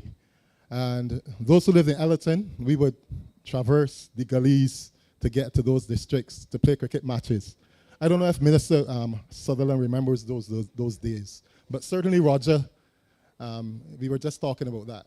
But I just making the point that the rich culture of St. George is something that we need to tap back into, just as across the parishes, and this whole regathering exercise emphasized that.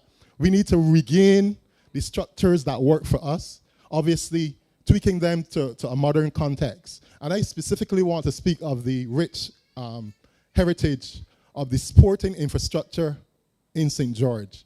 And I see High Commissioner Clark here. Volleyball is a critical part of St. George. And I want to suggest that as the Ministry of Sports has just spent $30 million, I think was earmarked, in infrastructure around the island, I want to suggest that we don't have no beach, but we want beach volleyball in St. George, because that's our heritage, all right?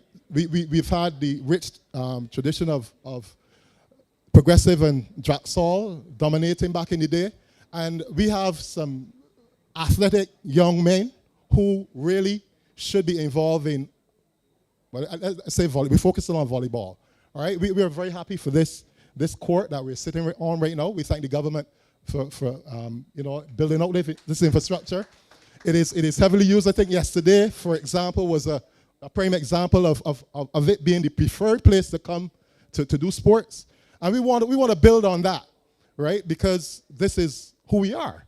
The rich heritage in terms of sports will indeed, we know the social benefits of getting our young people involved in sports and recreating the structures that will allow them to go to the next level, become global citizens with Bajan roots. So we may not necessarily get a volleyball team to the Olympics, but I think just on the sports news this evening, I heard that in the youth Norseca championships, two of our teams did very well. One placed 9th, and in beach volleyball. So I think that there is scope for us to have a beach volleyball court, not just at the gymnasium, but here in St. George, right? So we're going to be advocating for that.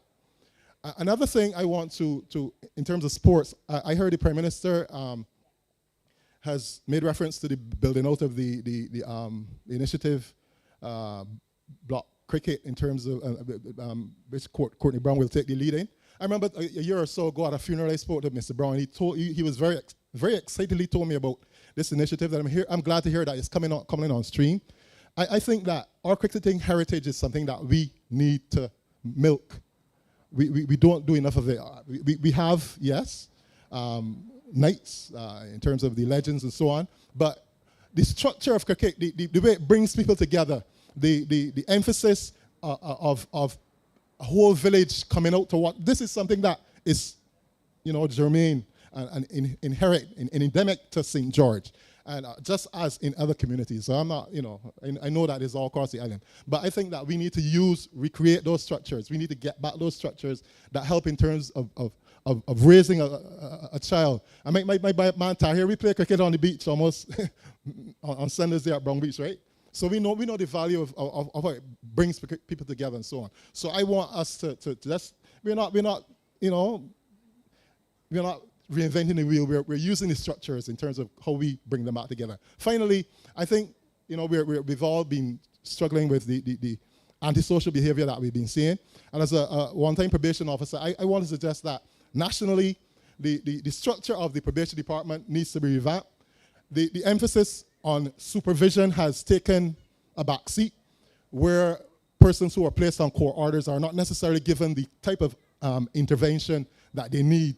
So I think that the leadership there so definitely needs to reconnect with the whole idea of how we can connect with the community and how we can use the structures, use lots of our citizens can provide mentorship, provide leadership for our young people. So there must be that element in terms, it still takes a village to raise a child, and we still have to reach out into our communities. So I think that it's important that we do that in terms of redirecting the next generation of young people into social functioning and really becoming their best selves. So thank you for listening.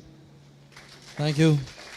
Paul, just one question before you go, and one comment. I really applaud you for the idea, and I know we've discussed that in a different forum in terms of the persons on remand and access to programs. So I commend you for raising that here as well. But where do you propose this beach volleyball thing in St. George? What's your recommendation there? It's called beach volleyball. No, I mean, you understand it, like how they're doing at the gymnasium. Right. Okay, so where do you propose it being in St. George? Where? Yeah. It doesn't matter. If, the Minister of Housing is there, I'm sure he will help us to locate a place. Well, yeah, I was thinking St. Jude's, right? Right on the border between North and South. Yeah. All right. No fight with that. We can get it. We just want it. We just want it. No, I just want an idea as to where you propose it, because you're a man from St. George and stuff like that. So I just want the idea of where, so that the persons that making notes can get the idea. I think it takes the pressure off of previous politicians who have promised to bring the beaches in George. We can have beach volleyball. We set up a beach volleyball. Well, Paul, they often say, Paul, it sounds impossible till it's done. So you might be right. Paul, thank you for that one. Thank you. Everyone, please give Paul a round of applause. Thank you.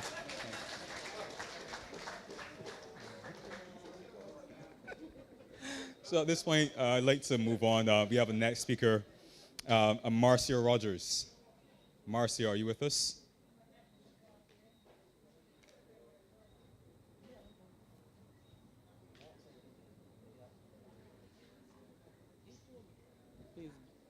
Please give Marcia a big round of applause. Welcome.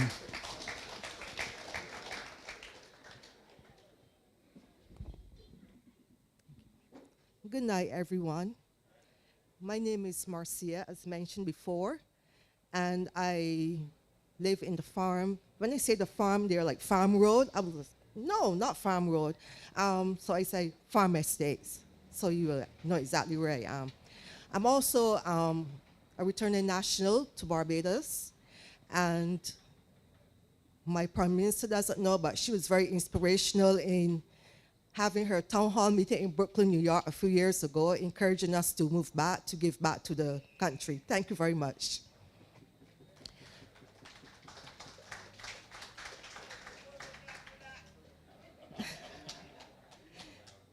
Now, when I came back, I attended St. Luke's Church in Brighton, and I recognized that there was a need for reading.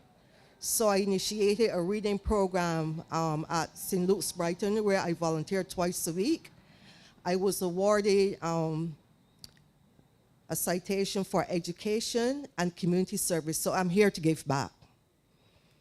So it was very disturbing that their children who cannot even write their names. So that really hurts. As a person that education is close and children are close to my heart, I said, no, I have to give all that I have back to my community and to those little kids. So that's the issue. Now, I would like to see more parental engagement and community engagement, more volunteers to come into the school and to assist with these little children. They really need your help. I'm very brief, so that's all I have to say. Thank you, Ms. Marcia. I really want to commend you for coming home and giving back as well. So as you may know, there's the National Literacy Program. So I would encourage you to perhaps get into contact with them. I know both ministers within education are here. Dr. Henry, I believe it is the head of the National Literacy Program. and they do lots of community work. So I would encourage you to perhaps have a conversation with her. We'll take your contact and try to get her number to you.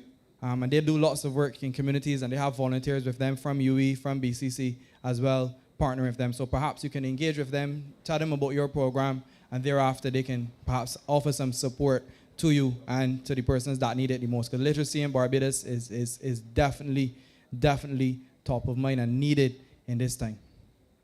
Yeah, and Tahir, just want to add to your point. This is the second presentation we've had tonight that has dealt with some aspect of reading. And sometimes, you know, I'd still consider us young people, but sometimes the art or the importance of reading seems to be lost on the younger generations, and I can admit that. But reading is one of those things that is so critical to, you know, opening your mind to different ways of thinking, to different ways of understanding.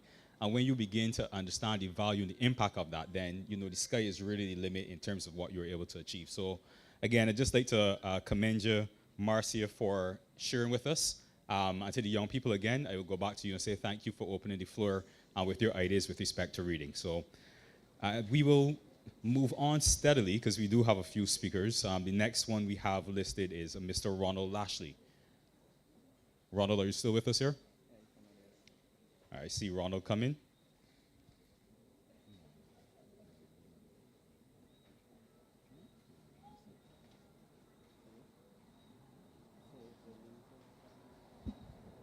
Yeah, good night. I'm Ronald Ashley.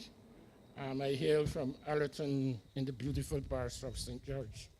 So welcome to St. George. My idea tonight is a bit on education. We, the people of St. George, we are very proud of our only secondary school, St. George Secondary School. And we have seen over the years how that school has developed. And now it has become a preferred school by a number of Barbadians. I can remember some years ago, we had suggested that that school be renamed. And I think that it is time that we do something about the renaming of the school. We had suggested that the school be renamed the Louis Tell Secondary School. Louis Tell, a former MP for St. George, a former Minister of Education. He was the one responsible for sending the 14-year-olds back to school. And I think as the school is progressing, I think the renaming of that school to the Louis Tell School will do a lot to lift its prestige. And I am looking forward for the day the school is renamed. And I was thinking that now we are gathering in St. George, this will be a good time to rename that school. And now I'm on education, I will look at primary schools.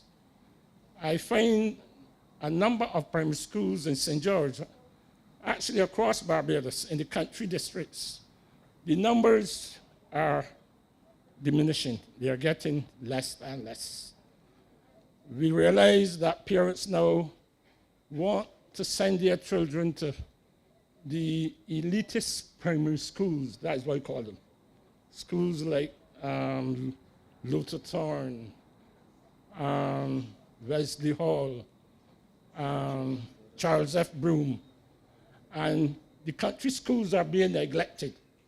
So I'm hoping that the education reform, we will look at some way of keeping the primary school students at schools in their districts, right? I think this is something we should actively look at, because we have schools around here with 90, 80, 100 students. And I think if we are to build our community spirit, I think the students should be attending schools in their community. So I would suggest that we do something about that, having the students, as far as possible, remain in their districts, where the schools are. Because we can't afford to build schools and then allow them to deteriorate. No numbers, no activity, nothing at all. So I'm requesting that that be looked at. Another suggestion which I want to give is the traffic congestion at the Turnpike Junction. That's becoming a headache. We see on mornings and rush hour traffic. We have traffic from the junction right up past Brighton, right up to Allerton. And it's causing a lot of confusion. And we also have a number of accidents too at that junction. So I'm suggesting that we look at building a roundabout there. If you can't build a roundabout, do something to alleviate traffic lights or something to alleviate that congestion. So I'm hoping that my suggestions will be taken seriously. And I'm looking forward to the improvement I've spoke about. Thank you. Thank you very much, Mr. Lashley. And I'd like to assure you, as you would have asked, that your suggestions be taken seriously. We make a note of every suggestion taken tonight, and you will have someone from the team contact you just to discuss some of the ideas.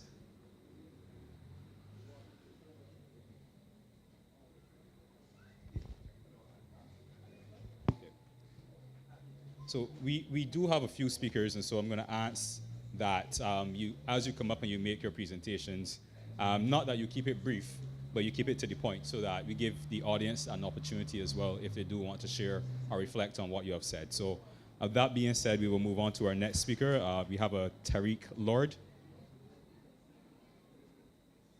Oh, I see you, Tariq.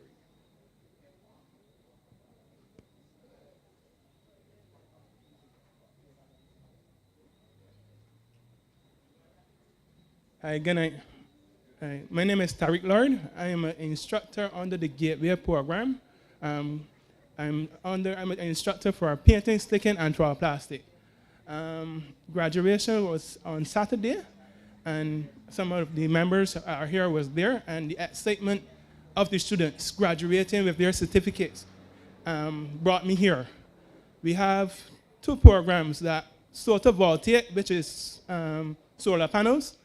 The course has not gone on this year because the registrations were low, and very well installation. I spend my days going from block to block, coming from Black Rock to Ellerton, talking to the youngsters. And I think we need to promote the Gateway program more and more advertisement. I have been told that the youngsters do not want to do anything, but going from block to block, from Rice C to Ellerton, I have got a lot of people signing up. But I am here to say photovoltaic is something very important, and is the direction Barbados will be going in. And to have no students there is a problem, in my opinion. And very well installation with the hotels that we have going up is a material that used in the hotels, and it's very decorative. Even our low-income people, instead of using wood, they are using the drywall. And if we have no people to put it up, is a problem, in my opinion. So what I'm asking for more advertisement. We have the NTA on Wednesday. Maybe we can, on the radio, maybe we can have a session every Wednesday promoting the Gateway program and promoting the classes. We have a very full class on the popular, the tiling, plumbing, cabinet making, extremely full. Students are being turned away. But we have classes that we need to be promoted. My last painting class, I had 5 students. 6 originally, but 1 dropped out because of personal problems. This class now, we have more people. It began on Saturday, so I don't know how much people will fill out, but I think we need more people into this program. It is helping a lot of young people. I have spoke to some of the instructors, and we're having students going into the fields right from the program, starting at $150 a day to train. So that's how serious our construction workers are willing to give our trainees $150 a day with 72 hours of experience. So I think we need to promote it some more. Thank you very much. So, Tariq, yes, please. I really commend you. for coming up and speaking about the construction gateway. I was at the graduation Yes, as you well. were. We had a brief conversation. Mhm. From your perspective, how beneficial is the construction gateway for students? I want you to make a marketing pitch for right now. It's very important. We have people that may be lost at home and coming into this program and falling in love with these programs. If you saw the excitement on the students' face and hugging up their instructors, thanking them for giving the opportunity, we call it a second chance. And they take it with their hands and run with it. We need more promotion. Madam Prime Minister, I know it's your brainchild, and I need you to promote it some more loud and clear. Thank you. Okay. Give Tariq a round of applause. Yes, please. Tariq, before you go, I applaud you as well. And as a person who, outside of being the MP Yes, please. for St. George North, I was at your constituency office. I live and breathe Yes. labor. Yes. And one of the things I'm really pleased about Mhm. is that you are promoting this, but what I note with interest is that you said that as you traverse from block to block, you were interested to find the amount of people Yes. that were interested in signing on programs. We feel very comfortable sometimes saying that we don't have the skills or we have a skill shortage. The Construction Gateway is one of those programs and one of those avenues through which a lot of people, young people in particular, can develop the kinds of skills to assist even now with our construction boom. I am one that am not comfortable at all with saying simply that we have a skill shortage. It is true that our population is dwindling. It is true that we may have to import skills, but the people that I will see coming to me and saying that they want to work, but they don't have the skill, and who I know will be interested in learning. And I was just commenting to the ministers. There are people who are not going to, if they see the program of the Construction Gateway advertised in the newspaper, they are not going to see it there because they're not going to go there. There are people who the algorithms on their IGs, their Instagram and thing, ain't going to take them there. So what Tariq and others are doing by taking the program to people, making them aware and signing them up. Yeah. And the program that Marcus does, that program is what again? What it called? The Block Transformation Program. These programs are needed, and we need more volunteers going out there and taking the message to people so that our young people who want work and can do work can find work, and we don't have to be importing work unless we absolutely need it. Yes, we do. All right, thank you very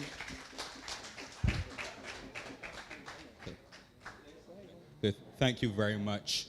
And I think Minister Husbands also wants to just add to what I think is a very important point. Minister Husbands. Thank you very much. And Tariq, I'm very pleased that you had the opportunity to be a part of Construction Gateway. We were so pleased on Saturday. There are over 900 who qualified, who completed their training, and some 400 came for that graduation. And they were so excited and moved by having an opportunity to gain certification that can help them get work. Now, I thank you for helping us, because you're right. Promoting it in the traditional places is not getting it into the ears of the people who need to hear about it. And therefore, one of the things I want to ask everybody to do, and certainly all the constituencies, we are starting a new cohort. We want more people to come forward. Now, there are some that are undersubscribed, and we have to find out why people are not attracted to them. What is it we might need to do differently? Then we have some that are oversubscribed. Now, one of the things that hurts my heart is the number of children, young people, we have to turn away from technical and vocational training because we don't have the room. So our team is working right now They have been speaking with all of the secondary schools to identify how many workshops and labs and so on we have on the various school plants. And then what we will be doing is we'll be starting classes at those secondary schools in the evening after school is completed, on Saturdays and so on, as well as in the vacation period. And we are hoping that we can do an additional 800 to 900 students to be able to participate in the programs of the SJPI and BVTB. So help us spread the word and get people calling. We have had quite a few people who actually turn up and say that they want to be in the course. But part of the problem sometimes is that when we try to call people back, they don't have any money on their phone. Or they don't answer it because they don't know who's this person calling me. And this is part of the issue. So we're going to have to make a change in our methodology to effectively get back to them, that we can register them and that they can turn up for the classes. But what we do have has been working extremely well, and I'm very pleased with the tutors and instructors, the work that they've been doing, because it means so much to these young people. Thank you. Minister Husbands, before you go, I just want you to share the story with the public on the fella, the landscaping guy. Yes. If you can just share that story. Yes. At the graduation, they were doing the landscaping group, and we suddenly heard all of this noise. So we thought something had gone wrong, or, you know, people became a little anxious because he was shouting loudly. And then gradually we recognized he was excited. He was excited. And he turned and he told the crowd, "This is the first certificate I have ever gotten in my life, and you can't take it away from me." And people have not stopped talking about it. Up to today, my team was still talking about it because it meant so much to him. This was the first time he was being validated as knowing something and was equal to winning something and being certified. So one of the things we want to do is to encourage people to take other courses. And this is one of the things that we have been looking at. We recognize that short courses are the way to go for young people. Make them short and impactful. We've been looking at using different methods of assessment to move away from exams, but rather give them projects and assess the project and get them certified, and then help them to move on to CBQs and NVQs. Because what we want to do is to turn Barbados into a whole training campus. We must be able to upskill and reskill everybody in Barbados, that we can participate in that fourth industrial revolution that is overtaking the world now. And we are going to be ready, and we are going to do it together. So I'm looking forward to you helping me. Thank you for that very powerful intervention, Minister Husbands, and compliments to that young man. I'm sorry I couldn't have been there, but your story has touched me, as I'm sure it's touched you as well. At this point, I'd like to invite Minister Griffith, who is our Minister of Youth, Sports and Community Empowerment, just to share with us. Minister. Good evening, everyone. Yeah, just to share some information, because I heard Minister speaking about the Gateway. This evening I came from the SJPI, where we did an orientation. 225 students in all of our programs were oversubscribed. 109 males, 118 females are doing programs at the SJPI. Paul would have mentioned to the Prime Minister, speaking in relation to the Block T20. That particular project was also launched this morning at the ministry. We have teams from all over the country that is involved in the process. It is not the regular mainstream cricket, let me put it that way, in the sense that we are trying to attract youngsters from the blocks from 14 to 25 to be involved in the process. There's a $10,000 first prize, but what is more important, or as far as prizes are concerned, every single team will benefit from a $2,000 scholarship to one member of the team who we feel should be able to use that at any of the institutions on the island. In addition to that, similar to the Prime Minister's Cup, life skills will be embedded inside of the program as we roll it out across the country. So that program, you will hear about it coming forward, but that was launched this morning as well in the ministry. I just wanted to share that because Marcus and his team are doing some tremendous work across the island in terms of visiting the same blocks that you heard mentioned before, because we believe that, well, I say second chance, the Prime Minister said first chance. But if you saw 225 youngsters today at SJPI, and you had the principal saying that this is something that is not normal in terms of the volume, they had to keep putting down chairs because people started to come. In addition to that, what was moving for me is that we had several parents that turned up with their children there this evening to ensure that they were involved in the process. So things are happening, Gateway is happening, Project Dawn, through my ministry, the Block Transformation Unit, we're doing things for our young people on island. Thank you. Thank you so much, Minister Griffith. Just in the interest of time, we have a few more speakers, but I'm going to ask the speakers that do come just to, again, distill your point so that we can ensure that we get clear what you're trying to explain to us, and those watching online as well. And with that, I'm going to ask Mr. Don O'Brien Lane.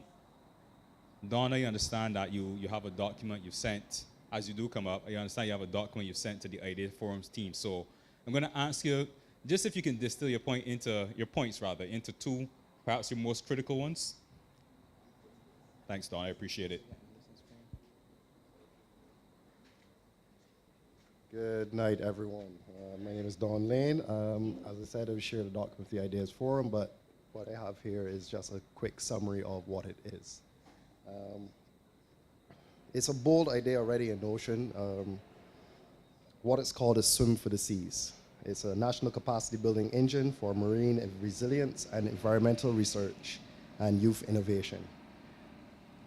At its core, it's a national program that teaches every Barbadian to swim, to save a life, and to protect the ocean. It's more than that. It's a 5-level certification assessment program. We aim to not only assess how many persons are learning to swim, but what levels they're swimming at. And through this, we can blend, It's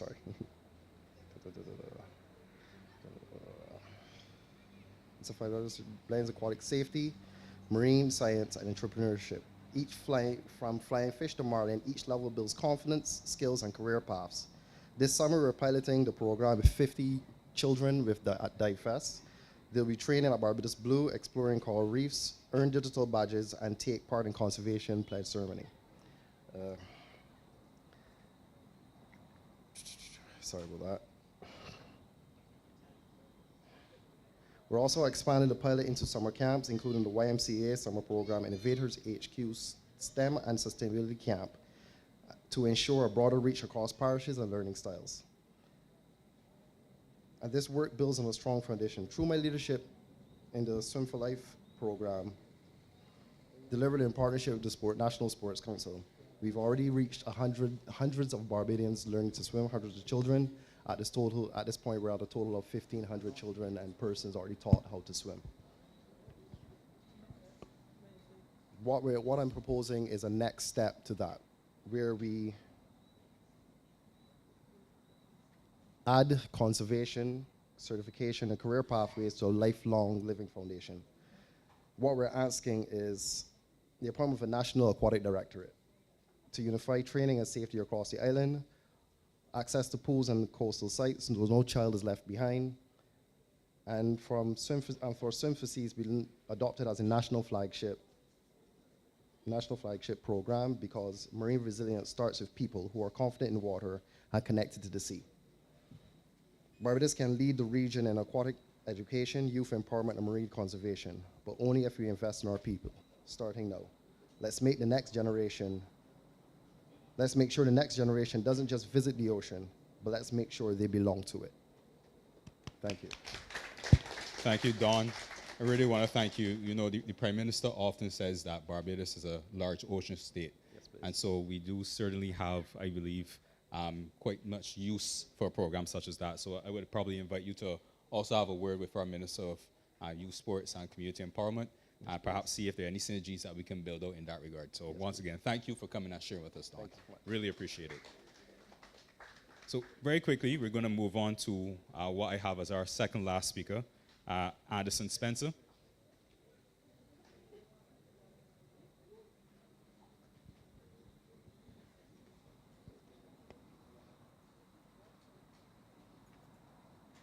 Very good night to one and all. My name is Anderson Spencer, and I live in Newberry, St. George.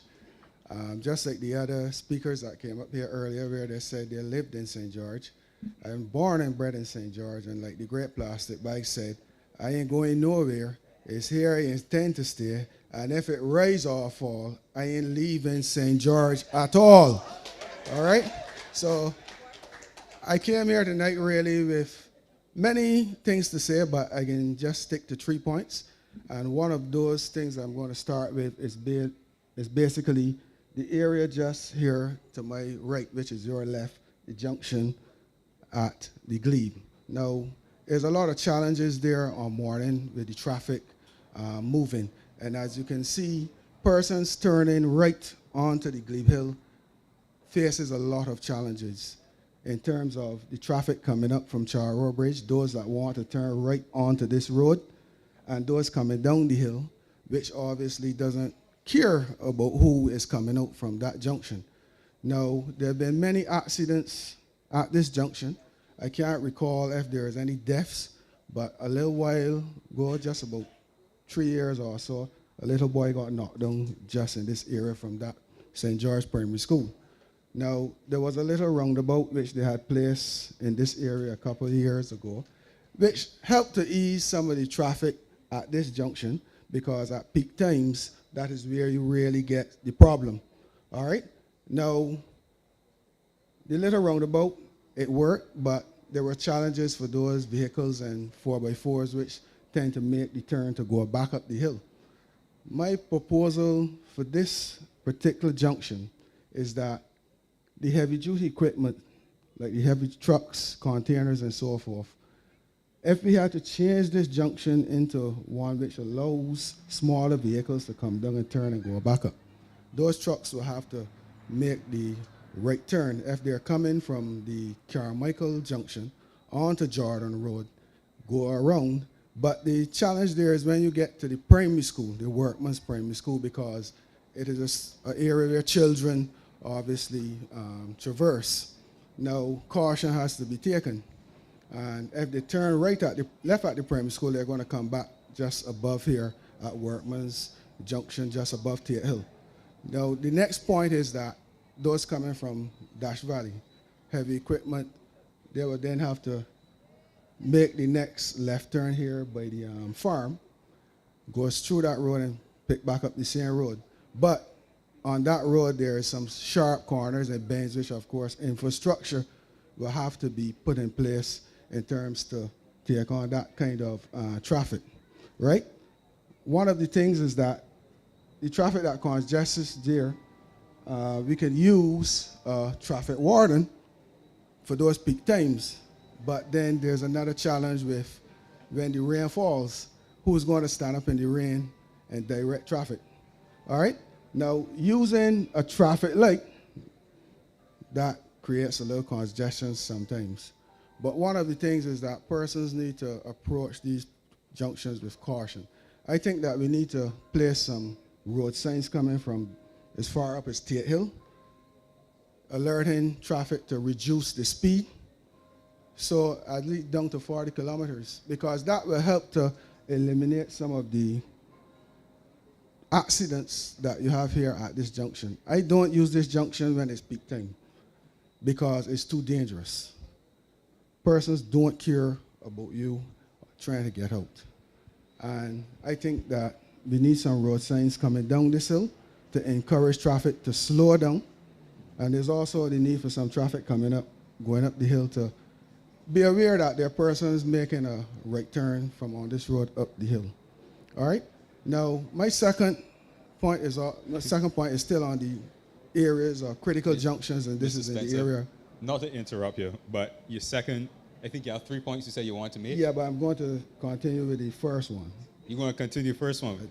I'm going to finish it quickly. Time is of the essence as well. So if you keep it very, very tight, Okay. very much All right. appreciated. Now, at the junction at Carmichael, the same thing needs to happen there coming from Ellerton. And the Honorable Dwight Sullivan would know this because for a very long time, guys come off of that hill, approach that junction with all the speed they have, and they don't care. So we need some road signs. Possibly at Carmichael Junction, you're going to need to install a camera to monitor that junction.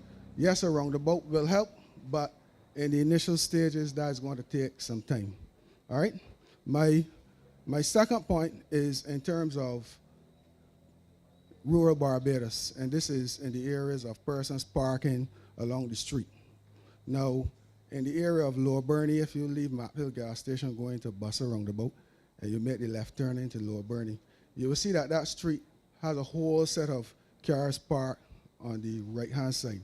Now, that is chaos on mornings when traffic's trying to go through there as a shortcut to get onto the other side. What I would like to suggest is that for the future going forward in these areas is that homes would be built more on pillars, which would allow for parking at the bottom of these houses. Or with government and town and country planning, they will make the necessary arrangements that when persons develop their land, that they have at least a parking area to take vehicles off of the street to allow for emergency vehicles and other vehicles to pass easily. My final point is in the Gun Hill area. Now, this is a tourist attraction location, and I use it to exercise. It's a very lovely place, but the problem is that for very long, you have the lot of trees and the bush overgrown up there. That area could be developed into a nice mini park, and persons could use this to relax. Tourists could come and relax, and the way the Barbados will get to enjoy this location. It's a very, very good location, and if developed, we in St. George could use it and enjoy it. And I thank you. And I thank you as well, Mr. Spence. I think you're probably speaking for many people when you raised some of the points there. So thank you for being brief as well, but being also very explanatory in what you're trying to get across. And we have our final speaker for the night. I'm going to invite to the microphone Jessica Oda Baril. Jessica, the microphone is yours, and the floor is yours to close out. Good evening, everyone, and welcome to our parish. I am very sorry if you all are not from about here, but this really is the best parish in the world for many, many reasons. I won't go into all the details now, but I thank you for Tyre and Alex for allowing me a brief moment at the microphone. In 1997 or thereabouts, the Crown compulsory acquired lands across from Walker's, above Mr. Parvacino, and now below what is called Odell Glen, I believe. It was an area which housed Fair Cottage, which was the residence of my grandparents, and where the post office used to operate way back in the day, and I have photos to show it. That land became a rat haven, is all I could call it. And just last week was cleared, and I spoke to Paul. I said, Paul, we're going to finally get something happening there. That land, that particular portion where the house once stood, was to have been developed by the Soroptimist International for a village that would house youth and elderly in a community-type fashion. It's been well over maybe 30 years now. And I am putting out for consideration to Soroptimists, to whichever government department, to whatever collaborative could come together to create a space where young women have an opportunity to, quote unquote, catch themselves, because there are a lot of young women out there who are about to be homeless. I'm not going to get into the social dynamic of it, but it exists. And if they are homeless, we have greater social problems to confront. And so I am putting out for discussion, perhaps the Soroptimists will find the resources to re-energize that village-type concept, because women, young women in particular, need that gap to give them some strength and support for developmental of self, both emotional and physical, while they can catch themselves and become continuing meaningful members of this society. I say that because Fair Cottage was once a place where people gathered and their needs were met from all strata of society. And only in this room perhaps are mostly young people, but the older Barbadian St. George people knew what Fair Cottage meant to the community at the time. And I yearn to see it again, and I certainly will do my part within reason and want to put it out there, Minister and MP, that we could perhaps get Sir Optimus back on target, but get on target with their project and expand it further as a village concept to include young women who are really on the cusp of not good things. I want to end by endorsing Andy, the previous speaker, with respect to all of the various locations where, as you say, we can't say how many, if any, deaths, but it could be because people really don't care about here, they don't care about up the Carmichael Road, and finally, Charro Bridge, same thing, because we've not learned who get to the stop first gets to go. Everybody won't go at the same time. I'm surprised we haven't had more accidents. Thank you very much. And thank you as well, Jessica. I pray that your suggestions do not fall on deaf ears, but I think that all those who are listening perhaps have taken much from you and from every speaker that we've had tonight. So I want to commend you all for sharing, commend you for listening, commend you for coming out. At this point, I'd like to just hand over to our two MPs just to share brief remarks, and after such, we will hear from the Prime Minister as well. So MPs, the floor is yours. Let's save the best for last. Tony will go last, and she's at home. Good night, all. Welcome to St. George. You know what I would say? I'm not going to boast too much about St. George, but what I will say to you tonight is, if you need good ideas, come to St. George. And you heard them tonight. It was a privilege to listen, especially to Miss Hunt. I know Miss Hunt from primary school days. I recall some 13 years ago, you were in class 4 at St. Luke's Brighton Primary School. And now to see you develop into such a wonderful young lady, that speaks volume. And I will not join anyone in saying because we are experiencing some challenges, minor challenges as it relates to crime, that we have lost a young generation. We have not. Because you can see the talent here tonight from St. George, the young people. And I join you, Sandra, in commending the Gateway program. Now, Tahir, before I get into the renewable energy aspect, I'll be short. We started the Swim for Life. Prime Minister Motley is here. She asked, at that point in time, we had the Ministry of the Blue Economy, Ministry of the Environment, and yours truly was the Minister of Sports then. And we started that Swim for Life program. I know Mr. Griffith will do his utmost best to ensure that we carry on that program as a vintage program. But I want to end off on the renewable energy aspect, what I heard tonight from the young man with respect to no persons being interested in renewable energy coming out of the Gateway program. He didn't say persons are not interested, and I share the member for St. George North, my colleagues' point in that we have to go to the blocks. While we recognize the importance of social media, the importance of Instagram, and the necessary technological tools that we have, you have to go to the blocks. Only yesterday, I usually get my car washed in the north, actually. My classmate, he does the car washing there, and he graduated on Sunday, I think, through the Gateway initiative in the area of plumbing.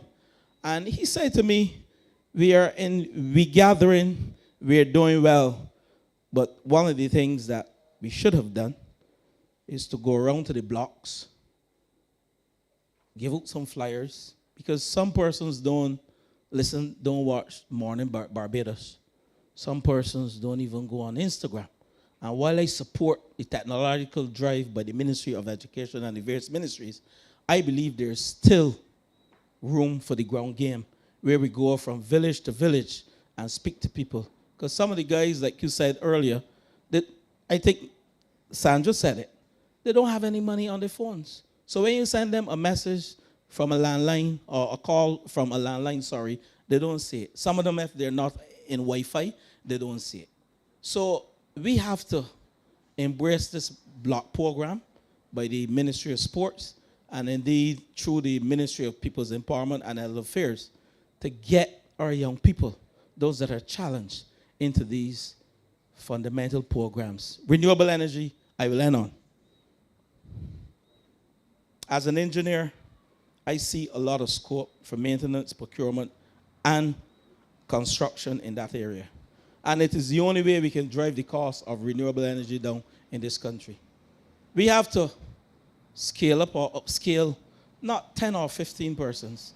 And colleague Sandra, we have to upscale 2,000 young men. Because when we do that, that's the only way we can drive the cost down. They have to compete against each other for the work.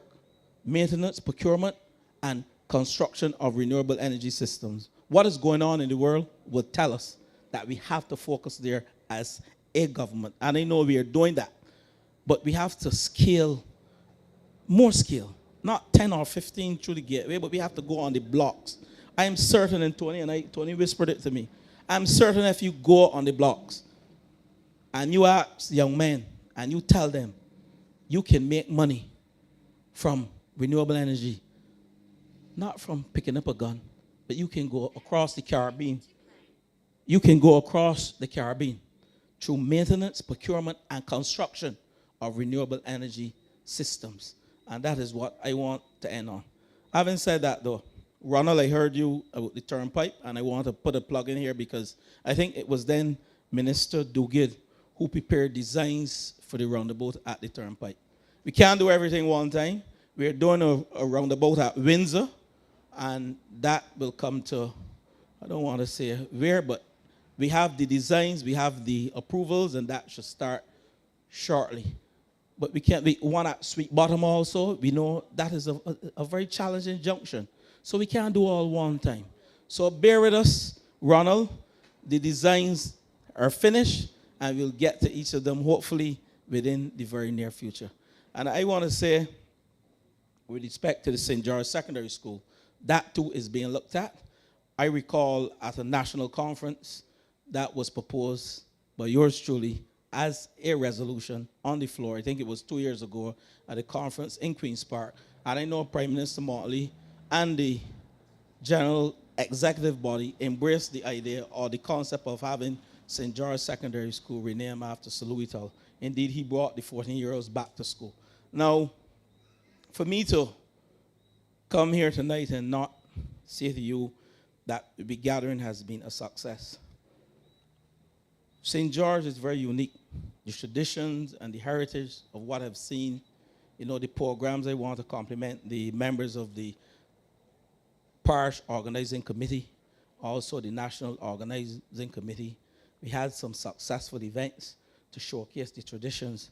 I truly love the importance of gullies. St. George has one of the longest gullies in Barbados.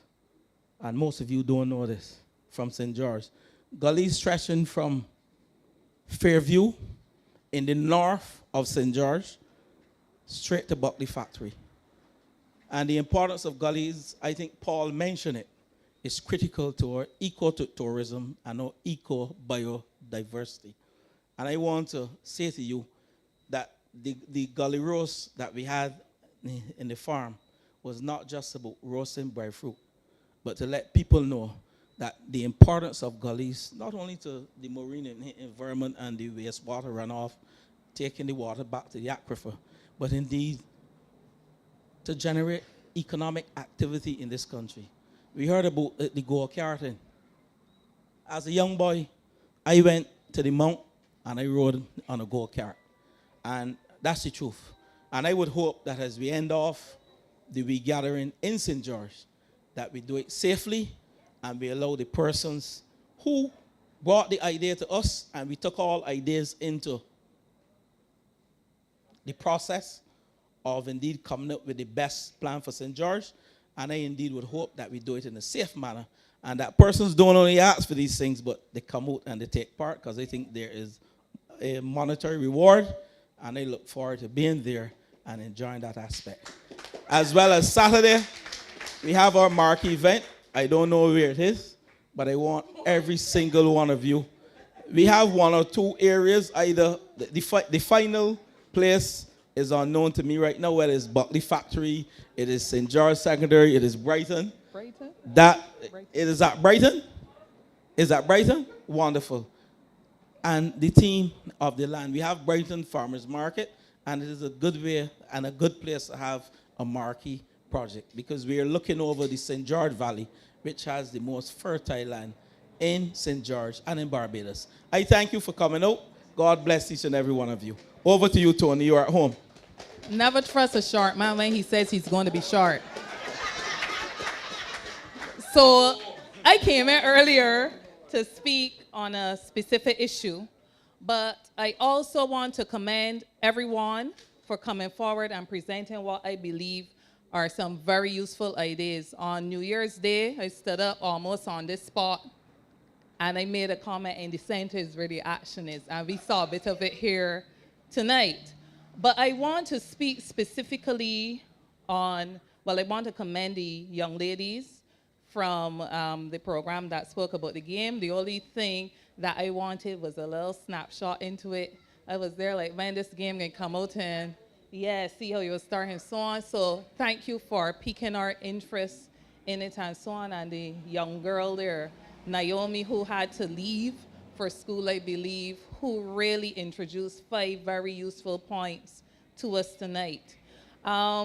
Jessica on Odell's Glen, I don't believe that the High Commissioner to Canada, His Excellency, would be very pleased with me if I then let you know that that land, yes, it was to be leased, right, to the Seroptimus group, and to express on his behalf and my own behalf the expectation that as the Cabinet of Barbados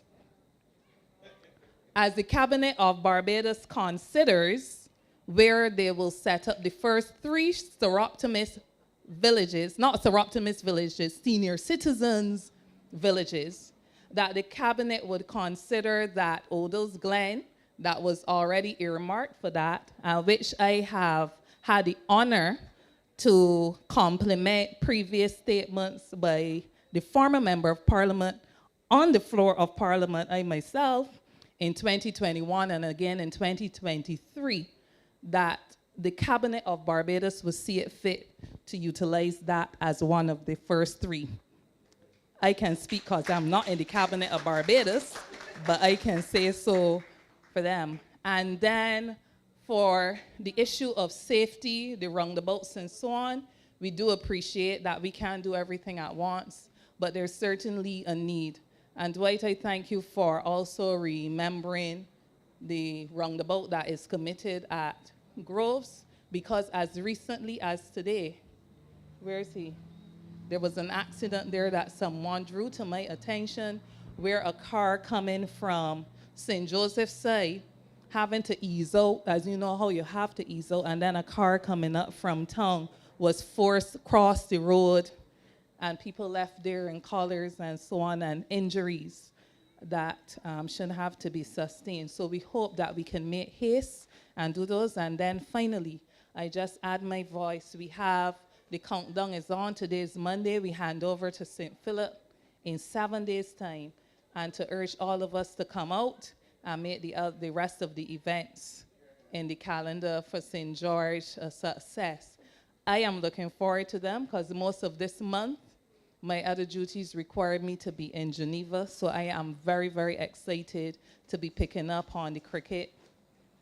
Tomorrow, the netball at Market Hill, the netball matches that will now be played during the Sunday event.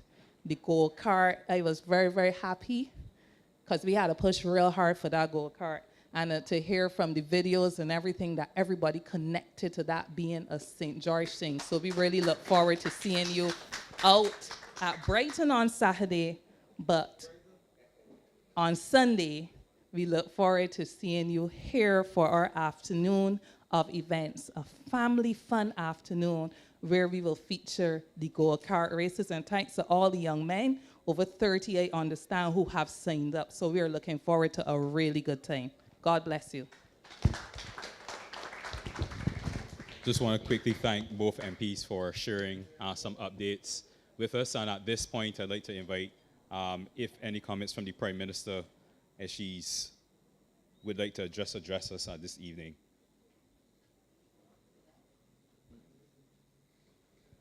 Okay.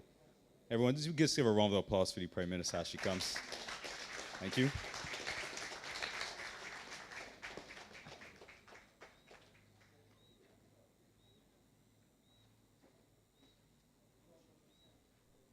Okay, no worries, understood. Well, at this point, I would like to thank again everyone for being here tonight.